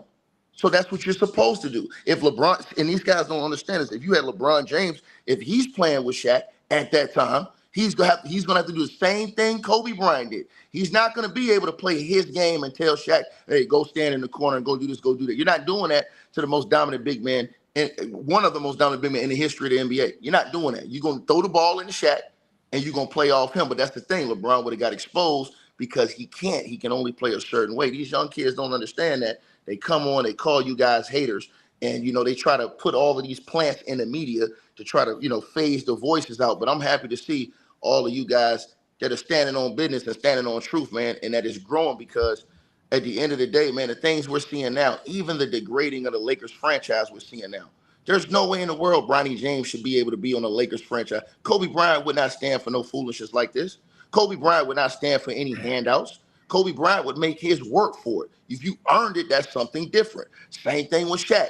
What did Shaq say with his son, Sharif O'Neal? Everybody says, oh, well, Bronny had a heart condition. Sharif O'Neal had a heart condition. He had open heart surgery. Did you think they cared? You think they gave his son a handout because that? No, they cut his ass, sent him home, sent him to the G League. That's how it's supposed to be when you really work for something. But see, like I said, the era that we're living in now, this era is a watered down, weak, soft era, and that's the problem I have. And I'm proud of you guys for cooking and standing on business. You know what I'm saying? And I'm gonna say this: I saw Gil came in here last week. We get on Gil a lot, all of us do. But salute to Gil because he one of the rare few ones that talk the crazy stuff that Gil talk. Because I actually like Gil because he will come down here and get in the YouTube streets with you. He don't act like he above nobody. He'll get in here and mix it up, even if it's an argument. A lot of those guys won't do. A lot of those guys in the media, they won't dare step to none of y'all guys like this. What they'll do is to try to insult you, say you don't know nothing about basketball, and then try to bring up fake bull jive stats in a weaker defensive era and an all-around weaker era period to try to justify the foolishness they say about LeBron James, man. Can I just say real quick? Speaking of Gil, that man owes me sneakers. If he sees this, let's see him go for a minute. We'll go around for a minute, and we'll have everyone talk for a minute if they want to respond to Ticket. No, I just needed a minute to piss and moan about how I need my sneakers that Gilbert Arenas promised me last week. That's documented. That's proven. Secondly, it does appear to be a generational thing. But my thing is this: is everybody on this panel, as far as I can tell, has been alive to see all three players play at length. And if it's me, whose word would I rather take? Someone that's been there and experienced it, or someone who's seen the highlights of it, seen the bird's eye view of it? And the generation that we're in now is like, that's what people go off of, one or two highlights. And now all of a sudden, now you know the entire history versus myself. I think, like I said, everybody else in here, they've seen Jordan, they've seen Kobe, and they've seen LeBron, and they've seen all iterations of every kind of league that there's been. This is the weakest it's been, and I think we have the right to say that. Size 11.5, Gil. Let's go down the line. AOH, you have anything to say what Ticket was saying? No. Nah, Ticket cooked the meat off the bone. Pause. But yeah, he said everything. I don't need to fix what isn't broken. You don't have anything to say, Mel? I mean, other than I need Ticket on my panel next week, man. Ticket, I need to holler at you, big dog. But from what he was saying, I mean, it's true, man. Like it's a generation of people that don't know better, and it's a generation of people in mainstream media that's teaching them some bullshit, man. I mean, that's all it is, man. And they falling for it, and it's good that there's some opposition to that, and it has to be opposition. Just like sports and fitness say, you got to set the record straight. Every action is supposed to have an equal and opposite reaction, and that's all this is. If it wasn't a lot of capping coming from LeBron's cap in the mainstream, it wouldn't be a correlation of people that's trying to make sure that everybody get what the truth is, and at least get the other side of it, right? So that's all it is, man. We just reacting to the capping. That's all. Hey, just hit me on my email, dog. Yeah, look, man, they fill up the media with these plants, bro. And what they want to do is they want to rewrite history and lie to you.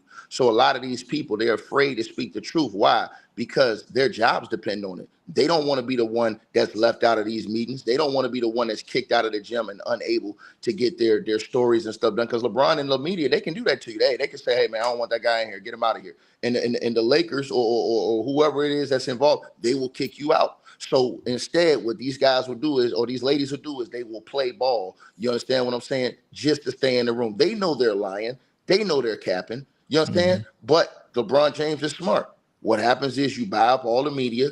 You control all the narrative that's being put out there about you. And guess what? Kobe Bryant didn't live in that type of era. Michael Jordan didn't live in that type of space. They were going to criticize. Michael Jordan had one guy that was really going to take up for him in the media. That was Ahmad Rashad. Pretty much everybody else was calling it all the way down the line, however it was. Then you had Kobe Bryant. Who was standing up for Kobe Bryant in the media his entire career? He didn't have the media behind him. But LeBron James has had, where you can basically go to these networks, and 90% of these networks are all compromised for LeBron James. 90% of them. Look at ESPN. Look at all of the guys on ESPN.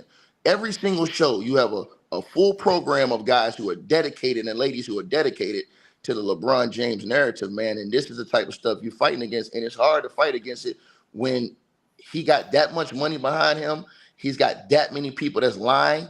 And now these young kids are saying, hey, man, you guys are lying. You guys don't know what you're talking about. When you watched it, they didn't. But this way Ticket, I'm not trying to interrupt you, but whoever has Elmero in their chat, I tried banning him on my side, but apparently it's still coming through. He's dropping slurs, so I don't know whose room he's in, but I tried banning him on the restream chat, but apparently it's still going through. So and look, I want to say something to Scap. I went at Scap because I was upset at Scap about something he did. I thought Scap has a great channel, and I thought that I love the fact that he stood on business for Kobe because not a lot of guys do that. My only thing with you, Scap, was, man, you got to hold Jokic responsible on the defensive end too, bro. If he's not getting it done on the defensive end, because listen, these are the same standards that Mike, Kobe, and all the great ones are held to. So again, Jokic is a world champion. Nobody can take that away from him. Jokic is a multiple-time MVP. Nobody can ever take that away from him. But when his team or those guys come up short in the playoffs, we got to keep the same energy for him, because what these jockstrap sniffing LeBron James fans going to do is they're going to say, oh, you guys are picking and choosing. That's what they're going to say to us if we don't. I don't know if you saw, I did a lengthy response video to all of the criticism I was getting from my feelings on Nikola Jokic. I can appreciate the criticism for him. I can appreciate the fact that he does need to be a better defender, but ultimately the supporting cast that Nikola Jokic has had it's absolutely absurd when you look at it.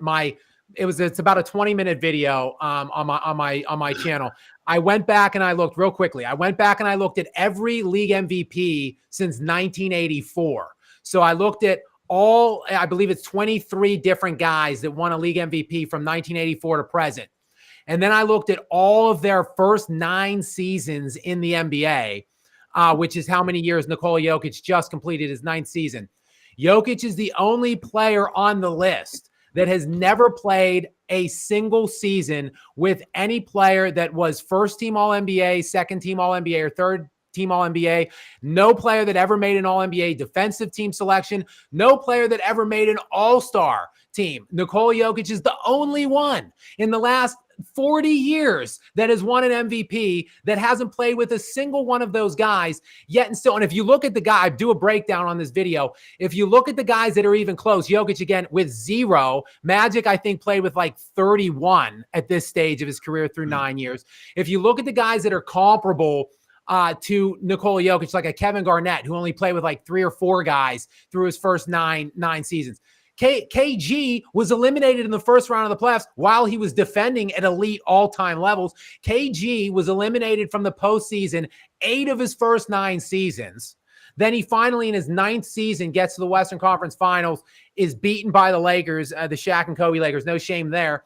But then KG fell off a cliff in his last 3 years in Minnesota. Then he crawled his ass over to Boston and stole a super team championship with Ray Allen and Paul Pierce. Literally no one has come even remotely close to what Nikola Jokic has done in his first 9 seasons with the supporting cast that he's played with, other than my main man, Giannis Antetokounmpo, which is why I defend Giannis Antetokounmpo as well. And I believe a lot of people have said I've been inconsistent on Jokic, but I'm being consistent. I look at Jokic and Antetokounmpo in the same light. We should be celebrating these two dudes because they won 2 very difficult championships with putrid supporting casts in small, minuscule markets. They don't complain. They don't cry. They don't throw their teammates under the bus. So look, if you're Nikola Jokic, you can't blow a 20-point lead at home in a game 7. I get it. But he did play every minute of that game and still scored I think he had 15 points in the 4th quarter of that game. And his entire team cumulatively had 6 other than him. But let me respond to you on that. See, but here's why I disagree with you on that. I'm gonna break this down real quick. When you look at after you say that, if you could let Robin, if he has anything to say to you, say something to you. All right. When we look at all the great guys and the true great ones in NBA history, we really can't make excuses for their cast. If you go back and watch Game 6, NBA Finals, Michael Jordan, he scored half the team points, Scap, and won the game, closed the deal when Scotty Pippen, his main sidekick, was nowhere to be found that game. Closed the deal. Can't have so that right there, that excuse for Jokic, that eliminates that excuse. Secondly, we have to think about this. Jokic doesn't really have any competition in this era playing at his position. He Oh, didn't for really have to fuck's go sake. through all the killers like they did in the 90s, all those big men that was out there in the 90s. Jokic really pretty much has a cakewalk unless he's playing against Joel Embiid or 2 or 3 other centers in the league. So he really isn't playing any really great competition at his position. He is great. He is a world champion, and I do think he's one of the all-time greats. I'm just saying, and then when you look at his role players, his cast, we got to take this into equation. His main guy, the only reason why he's not an all-star, not all NBA, is because he's been hurt too many games. Jamal Murray hadn't played enough games to qualify for that type of stuff. So that's why he doesn't get voted. Listen, if Jamal Murray played enough games and they had came off the championship, he'd have made the all-star team. Jamal Murray, if he'd have played enough games, he'd have been about 2 or 3 time all-star by now, and he probably would have made an all-NBA team. These are facts, especially coming off that championship. Then you have Aaron Gordon, who's a high-end role player, who came off a team where he was the main guy that was a playoff team in the Eastern Conference before he went over there. Then you had another high-end role player who was a starter on a world championship team in KCP. He won the championship with the Lakers before he came over there. So he did have some very decent role players. And then you had a guy who probably would have been the number 1 overall pick if he didn't hurt his back before coming into the league, and Michael Porter Jr. Everybody knows about Michael Porter Jr., how much of a monster he was coming into the league. And then let me bite one last thing. And then when you said about Giannis, I agree with you about Giannis up until now, because he deserves the smoke too. He the same guy that went out, copped out, crying, asking about teammates and, oh, we need to do this, we need to do that. So what does he do? You go and you sign off on getting Drew Holiday traded. You go get a guy in Lame Dollar that don't play no defense, jacks up bad shots, doesn't know how to run an offense, and is a perennial loser. You lose the guy that helped you get over the hump. You thought you sent him over there to the West, but he gets traded back to the Boston Celtics, and it's a big reason they get over the hump and win a championship. Now you got egg all over your face again. And I'm a big Giannis Antetokounmpo fan too, but I believe he deserves smoke too because he's falling into that LeBron James type of narrative. So I do agree with you, Scap. I think that Jokic is great, bro. I don't think he's not great. I'm just saying, bro, when we talk about all-time true greatness, when we talk about the Kobe Bryant of the world, when you say that about his role players and cast, people will say we're hypocrites because they'll say, oh, when we say LeBron doesn't have a role or a great cast, you guys complain about that. But then you'll come up here and say that Jokic doesn't have a great cast. Salute to y'all, brothers, man. Thanks. Robin, you got something to say about this? Yo, man, I'm enjoying right now. My man Ticket, my man Scap doing their thing. They turn this into a full-blown debate right now. I'm loving every minute of the live stream, man. Once again, yo, I'm just like I said, thankful once again for Ticket for coming through, man. Because once again, he's an OG out here in the YouTube streets, man. He's been holding it down and representing for years, man. Like I said, man, an inspiration for a lot of people out there as far as standing up. And I wanted to touch really quick on what he talked about as far as it pertains to growing up and watching the game. I saw someone in the comments say something about remembering, you know, just because you watched it doesn't mean you remembered it. I want to explain something to the people who may not have grown up. I was born in 1980, all right, man? All disclosure out there. I'm 43 years old. I'll be 44 this year. When I remember, I've told people many times, I was fortunate. My father's a basketball fan. I remember growing up watching basketball at a very young age. The thing about remembering what you watched is because, or is about watching it, actually watching these things. When you think about children today or people today, quote unquote, watching a game, let's say, they're also looking at their cell phone, they're looking at the computer, they're looking at this, they're doing other things in the background. A lot of people don't really watch the game. And why did we really watch the game back in the day? Because most of us only had one TV in our homes. I know that's how it was for me. So what did you do? You watched whatever your parents were watching on TV. You weren't having cell phones and other things in the background disturbing you or distracting you from watching the game. You actually watched the game. So once again, if you watch my channel and you follow my channel, what you'll notice is I obviously remember a lot of the things that I watched when I was 7, 8, 9, 10, 11, 12, 13, 14, 15, 16, 17, 18, into adulthood, man. Not everyone has that kind of recall. But once again, it also goes in hand with actually watching the games. That is a big deal, man. When we talk about watching these things, that's why it matters to a lot of people, and we want to allow them to rewrite the history. All right, yeah. Let's try to keep it to a minute, and then we'll start shutting this thing down. But I know AOH and Mel said that they wanted to respond to what Ticket was saying. AOH, what did you want to say to what he was saying? Well, the problem I have with what Ticket was saying, and to an extent, the problem that Scap responded with, is that you got lost talking about whether or not he had a good supporting cast. The bigger picture is that this is a discussion about something that never happened. Show me Jokic dodging the accountability. You know, some analyst said somewhere, oh, you need to judge Jokic the way you judge everyone else. Well, show me Jokic not taking responsibility. I mean, the poor guy's exhausted, and I can make a pity story for all the work he was having to do the entire game. But the bottom line is, why are we talking about Jokic ducking responsibility on the defensive end or not coming through? He never ducked it. I never saw him in one single press conference try to push it off onto somebody else. So here we are stuck like puppets following a narrative that was created for us to talk about something that didn't happen, in my opinion. Yeah, I'm gonna say that I was impressed by Jokic's defense in the playoffs last year. He had a historic playoff run on his way to the championship. So I say I was real critical of him a couple of years ago about his defense, but I was impressed in the playoffs. And it does dip and come up every now and then. But Luka, on the other hand, has never even had a run like Jokic had where he actually plays with lockdown defense. So he deserves more criticism than Jokic. But I disagree a little bit with what you were saying, Scap, about his supporting cast. Just because they're not first teams and they made all-stars and all that stuff doesn't mean they're not on that level. Jamal Murray is on that level of the great point guards in the league, like Kyrie Irving, Steph, and all that stuff. Just because he don't make it. And this is sometimes a knock on the superstar. When your superstar does so much of the offensive load, which is what we glorify, the offensive stats, when you got one superstar who's the hub of the whole offense, he's the primary scorer and the primary facilitator. He gets all the assists, he gets all the points.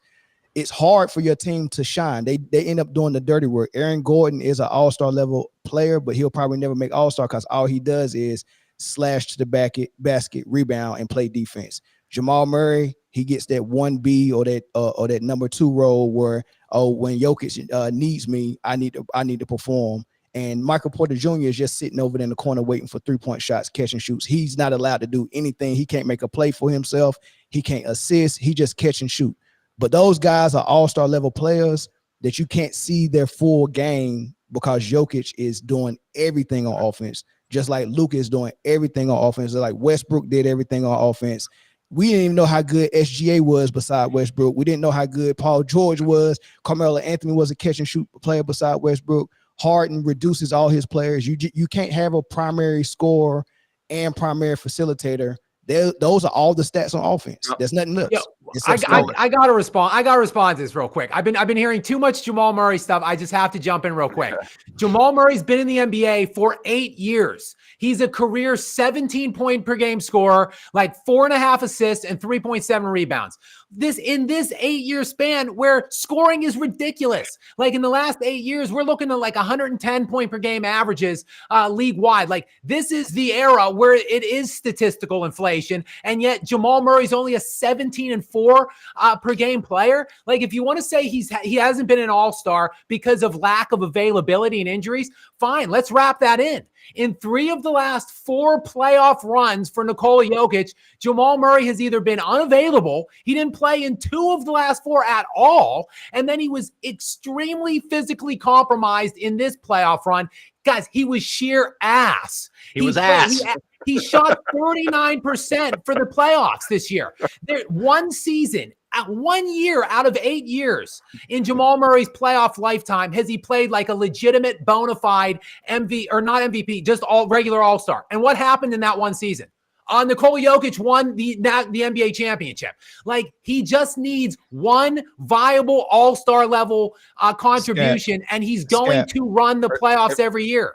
He didn't get it this year. Give me a name. Give me a name. Who does he need?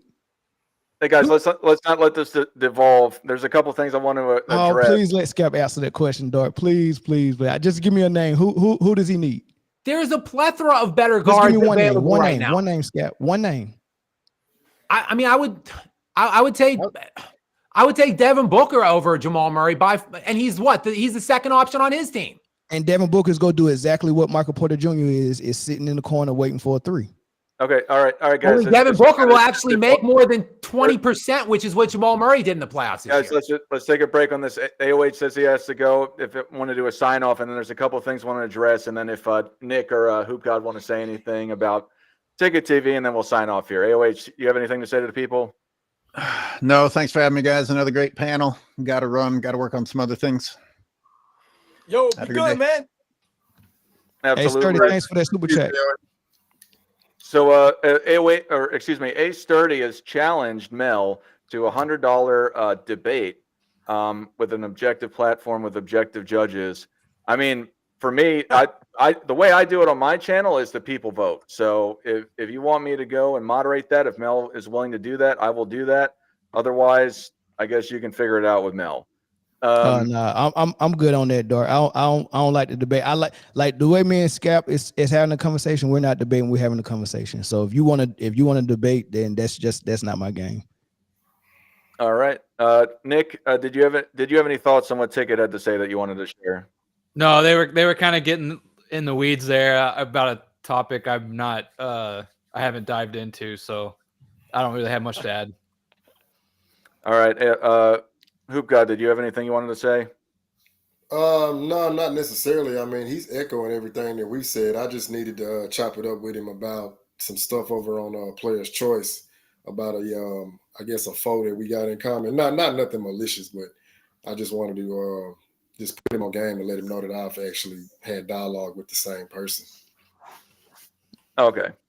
But yeah, I guess if you guys want to talk about it briefly, what you guys were talking about, I just wanted to put that in there. Then we can do that. But I'm going to shut this down soon. Give it another 5 minutes. Scap, my point on that is whoever you bring to Jokic, if they're running the same offense, is going to be ran through Jokic. He's going to get most of the assists, and he's going to get his fair share of shot as well. So it don't matter how good the player is, he's going to play a certain role in that offense, and sometimes that role doesn't. Like good players need opportunities and shots, and if you're only getting rim runs for Aaron Gordon, catch and shoots for Michael Porter Jr., and then whatever Jokic don't want, Jamal Murray gets. It makes it hard. But when you got a player like the way KD went to the Warriors and fit seamlessly because he played so well off the ball and Steph played so well off the ball, they could let Draymond Green actually kind of facilitate, and those guys could score off of that. Jokic and Westbrook and Harden and Luka and LeBron, they do so much on offense. It doesn't leave more. It doesn't leave a lot for your co-star and your role players. So you're gonna miss like Kyrie Irving. He didn't make All-Star this year. Why? Because Luka is getting all the credit for what he's doing because he's assisting Kyrie's and number, scoring. and that's a good name. I would Kyrie Irving 1,000% over Jamal Murray in the Nuggets system. I would take that. Kyrie didn't make the All-Star again because he was hurt a lot of the year. He only played like 60 games or something like that. Sure, but how would it be different if Kyrie was in Jamal Murray's position right now? Look, Jamal Murray, same offense. Jamal Murray's engaged in a lot of pick and rolls. He has a lot of freedom to navigate, and he did so in the 2023 playoffs. And he made a lot of knockdown shots as well. Like ultimately, basketball sometimes is just a make or miss league. I think Jamal Murray was hurt this year, so I don't want to denigrate him too much because a lot of his struggles, I think, were due to his health and the fact that he had like basically every injury he could have on his one leg he had. But I mean, when you bring up Michael Porter Jr., like. These guys are max guys. Like, I mean, look at how much money the Nuggets have devoted to Jamal Murray and Michael Porter Jr. Michael Porter Jr. averaged like 11 points per game on 33% shooting in the 7-game series against Minnesota. Quite frankly, that's dreadful for a max caliber guy. I don't care what you're being asked to do. Like, if you're just supposed to stand there and make shots when they come to you, and by the way, they're wide open shots, make more than 30% of them if you're Michael Porter Jr. Like those guys. But he's not Scap, he's not Cal Korver. He's got more wiggle and more creativity to his game to delegate him to catch and shoots. How he go get in rhythm when he's been able to get himself in rhythm by creating his own shot for himself and others. Like so I say this. There's only so many roles you can have on offense. Either you're going to facilitate as a point guard primarily, or you're going to be the scorer primarily, or you're going to be a person that's just setting screens or spacing the floor as a catch and shoot player. Jokic have both of the main roles on offense. Jokic he owns primary facilitator primary scorer. Which one does Jamal Murray have primarily? Which role does he has primarily? Real fast. So Scap, Ticket TV says he wants to set up a debate between you guys. I'll moderate it. Are you willing to Sure. debate Ticket What's the TV? topic? Is it this topic? Sure. Yeah. Hey, Scap, can you drop your email in the chat too? I had a couple more things I want to dialogue with you about Kobe. I need everybody's email. I need phone numbers and emails from all of y'all. Don't be scared. I share my phone number in the chat too. Don't be scared. Don't be scared to text. Yeah, I guess we'll shut it down here. We'll set up the email debate between Scap Attack and Ticket TV. Ticket, I don't know if you have your email on your website. If not, if you could email me at either email Jay or you could email me at michaeljordanfans@gmail.com. Unless you can put it, if you're still in here, if you could put it in the chat, I'll go check that thing out that way. But yeah, for everyone though, Steam Engine, you have anything you want to say to the people before we get going? No. As always, just we appreciate the conversation. Gets my Sunday going. Ends my Sunday basically. What about you, Mel? You got anything to say to the people? Nah, man, I appreciate everybody, man. Scap, hey man, it was good having that conversation with you, man. I'm glad we can disagree in a civil way.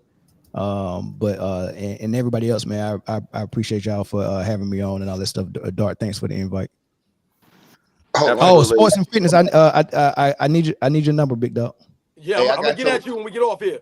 Hey, I got your number. To that brother who sent me his number, I got your number. I'm gonna send you. I'm gonna hit you. I'm gonna send you a message after this over with.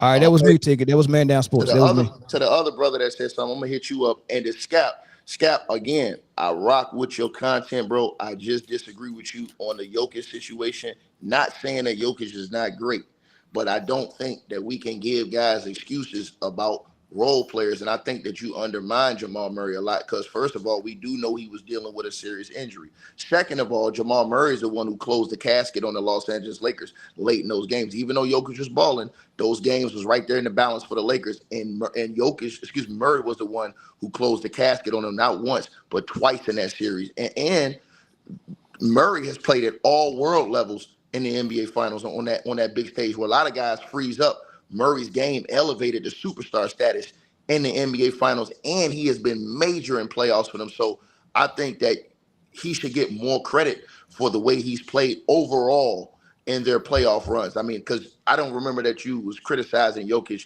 those years where they played the Lakers in the bubble and it was Jamal Murray that was out there holding it down, or when Jamal Murray was out there cooking Donovan Mitchell in the playoffs and Jokic didn't really show up, and that was Murray that really was holding that series down. So I think it's like I do think that Jokic is the guy.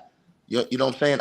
I just think that you can't undermine those other guys because I just think that and that's when we talk about Jordan, when we talk about Kobe, when we talk about LeBron, those are the things we preach against. We preach against guys saying, oh, LeBron didn't have nobody. He didn't have no role players. He didn't have no cast. Well, bro, I go to it again. True greatness shines like Michael Jordan did. Go back to Game 6, 19, what year it was?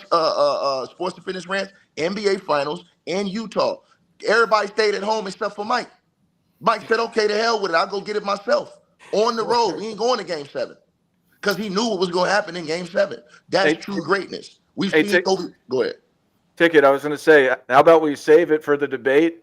You could leave your email in here, or you could leave your phone number, and then I could set it up between you and Jay, and I can host it. Have a unbiased chat. Yeah. I love to have a dialogue with him. Like I said, man, I think real quick, hey, Ticket. So I've been on your other channel too, man, since 2001. Shout out to James. His quote. If you could put in the private chat, Ticket, on the bottom left. If you're on the computer. Okay. Hey, but Ticket, I wanted to say, hey, we have a common foe on this basketball thing because I've debated town on occasions, right? And I thoroughly cooked him. So I've seen what you've been doing, dog. I wanted to salute you because I saw how they try to like pull this little gang up on you on Player's Choice. So we've been out here watching, bro. We've been repping, dog. That's what happens when you cook these LeBron James jockstraps. I told you, man, they roll deep out here, bro. But at the end of the day, you just got to stand on business. And like I said, I believe in a lot of the things that Scap talk about, especially when he talks about guys like Kobe, especially when he talks about the all-time greats of the past, the Larry Birds, all of these guys who came up, who actually went through the grind, who actually worked hard, who actually overcame adversity. These guys wasn't out here trying to stack the deck. They wasn't trying to team up. And Kobe Bryant ran away from Shaq to prove he was great. He tried to run away. LeBron James has ran to greatness to try to prove he's great. He's tried to run two all-time greats. He's tried to form super team after super team and still trying to form super teams because he still want. Think about this. You're 40 years old. People are saying you're still playing at this level. But why is he really still playing? Because he's trying to still catch guys like Kobe, guys like Mike. And the media never wanted to have a conversation about Kobe. You know why? Because they knew that wasn't a conversation that they legitimately can have. Because when you just look at the game for game, there is no comparison. When you look at Mike, they say, oh, what about these inflated stats? Bro, I got two eyes. I don't need to see no stats. All I need is to see what I'm seeing from my eyes when I watch Mike and when I watch LeBron James. And it's two different levels. And that boy LeBron James ain't on that level. He ain't on that level, and he ain't on that Kobe level. So I do respect what Scap stand for the most part of his channel. I was just getting at him about Jokic and now Giannis. Go ahead. Yeah. I was going to say we're trying to shut this down, Ticket, but listen real fast. Do you think that Michael Jordan fans are the best, and are you willing to say it? Yeah, man. I mean, Jordan's the GOAT. It's not even listen, bro. This ain't even a question, man. Even LeBron James was begging for them to drop the Jordan documentary during the pandemic. LeBron James knows this, bro. That man, listen, he knows he's not the greatest. He knows that, but he has to say that. He has to say that, or else he'll look weak in front of his weaklings. So this is the reason why you see the media doing all the stuff they're doing, bro. Listen, they didn't have to do that. Listen, if Michael Jordan wanted to, he could have put pressure on the league and made them draft his son. You don't think he could? He's the owner in the league. He could have gave his son a job. He gave these guys no handouts. That's true greatness on all levels. Playing, after playing, he's better than him in every which way, shape, and form. He's better than him in the media world. He's better than him in the marketing and sports world. He's just better all the way across the board. The only thing Jordan doesn't do is try to go out here and buy the whole media and brainwash all these kids by buying the whole media and flushing this rhetoric down their throat every single day. That's all I'm saying, bro. How many coaches this guy had? Why wouldn't he was a free agent? Oh, well, he didn't have no Eastpo. He left Eastpo. He didn't have a Tyloo. He left Tyloo. He could have stayed. He was a free agent. He left. So all these lame excuses these guys put out, oh, he's never had a Popovich. He could have went and signed with San Antonio as a free agent. If he really wanted to win, he could have did what all those old great timers did, which is take pay cuts, man. It ain't no levels when you talk about Michael Jordan, when you talk about Kobe Bryant, and when you talk about LeBron James, man. My numbers in the private chat. Thank you, sir. Can you just say the phrase Michael Jordan fans are the best? Oh, yeah, Michael Jordan fans are the best. You already know that. There we go. Thanks, Ticket, for calling. I can't wait to set up this debate. I think it'll be epic. But we're doing our sign-offs now. I appreciate you calling in. Hey, I got one question for you, though. Where do you have Kobe rank? Me, I did a new list. I had him number 5. But I really have a top 4. I have a strong top 4. It's unconventional. But you got Jordan number 1. Yep. You won't guess my top 4, I promise you. But I'll tell it. It's Bill Russell number 2. Then I've got everyone clowns me for this. I got George Mikan number 3. Okay. And then I got Magic Johnson number 4. But I define greatness different than most people. So okay, no, it's cool. As long as you ain't got LeBron James up there, we cool. Yeah. Universal. That's universal, by the way. But thanks for calling, Ticket. We're gonna do our send offs. But I appreciate you checking us out, and it's an honor for you to join the call. Salute to y'all, brothers. Absolutely. All right. Jay, you got anything to say to the people? Yeah, I just want to thank everybody for thank you for having me on. Thanks everybody for being here, and I've got Kobe at number 2 in case anybody was curious. Robin, what you got to say to the people? Well, I got something to say to the people out there, man. Listen, I just want to say, man, this live stream, man, having people come out. I saw Johnny Arnett in the comment section, man. Wow, man. Once again, these are large people, man, with large YouTube following. Scap Attack, man. Angry old Hoops, man. Uncommon Sense, my man Down Sports. You guys have followings, man. It's really crazy. Like I said, man, much respect to all the people that have supported the channel, people who donate money. You know what I'm saying? Once again, I've told you guys, never been about money for me on this channel, man, or doing any of this stuff. I'm just blown away, man, by all the support that's been going on. Like I said, I can't believe it. Like I said, I'm truly humbled, man, by the people that come through and support the live streams, man, and really agree or as I said, or understanding what we're trying to do. Maybe we don't agree on everything all the time, but once again, we're trying to be genuine with people here and give them the honest facts, man. Like I said, man, it's never really been about Michael Jordan being the greatest of all time or anything of like that of that nature, man. But once again, it's about setting the record straight, man. And like I said, speaking the facts. So, like I said, man, I'm truly humble. Yo, shout out to my man Politicus Rex. I saw him in the chat, man. Rex is an old school basketball fan, man. He was one of the original live stream members, man, from when we had like nobody watching these live streams, man. And me and him would go back and forth all the time, man. And he's a true basketball fan. He's not an NBA fan, he'll tell you. He's a basketball fan. So shout out to my man Rex, man, a true fan of old school basketball, man. Shout out to those guys, man. Hey, look, you got Uncut Hoops coming through once again. See what I'm saying, man? People recognize him, man. Shout out to him, man. Uncut Hoops, you don't have an email. I've been trying. I know you've been visiting the channel for a while. We're trying to get you on, but you don't have a public email. So maybe I'll drop I'll drop a video with my email in it if you want to reach out. Anyway, Nick, you got anything to say to the people? No, man. No, I don't have anything. I enjoyed it as always. Always appreciate all the viewers and stuff. So it's just cool to see it grow. Hoop guy, what do you got to say? Hey, another great episode, man. Again, it's imperative that we destroy these narratives. And hey, like my man Sports and Fitness Rant said, hey, yo, we done made our mark, man. You see who's showing up in the chat. Like, hey, we can't be stopped. Cannot be stopped. And I got Kobe number 2 as well. And speaking of all, first I want to go and I want to say thank everybody for coming. It was absolutely amazing. Oh, there's a Scap shirt. Oh, man. But I want to thank everyone in the chat. Thank you all for the super chats and your support in general. All the higher profile YouTubers that came on, thank you for coming and blessing us with your comments. Ticket TV for calling in as well. But one thing with the super chats, we'll find a way to find a real standard of how we're going to go and address them.